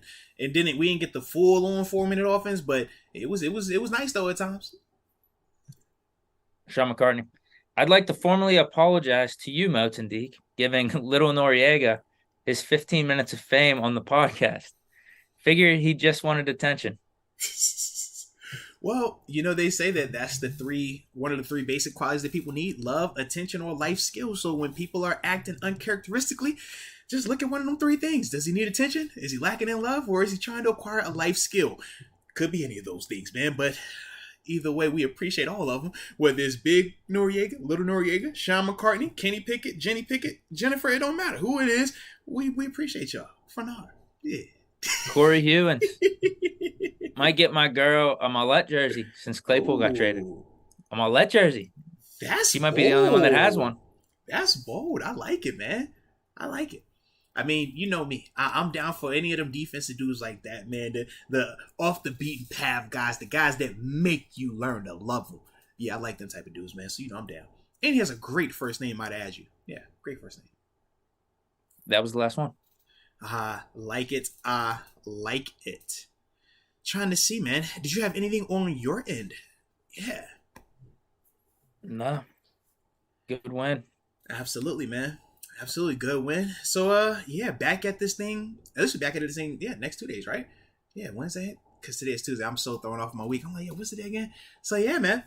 Shoot, I'm digging it. Yeah, we're previewing the Falcons tomorrow. Yeah. Hop right back into this thing, man. You know how the Monday night football games go. Makes the week a little bit more condensed, but that just means we ain't got to wait as long to be celebrating another victory, because this is another one where we should be feeling really good.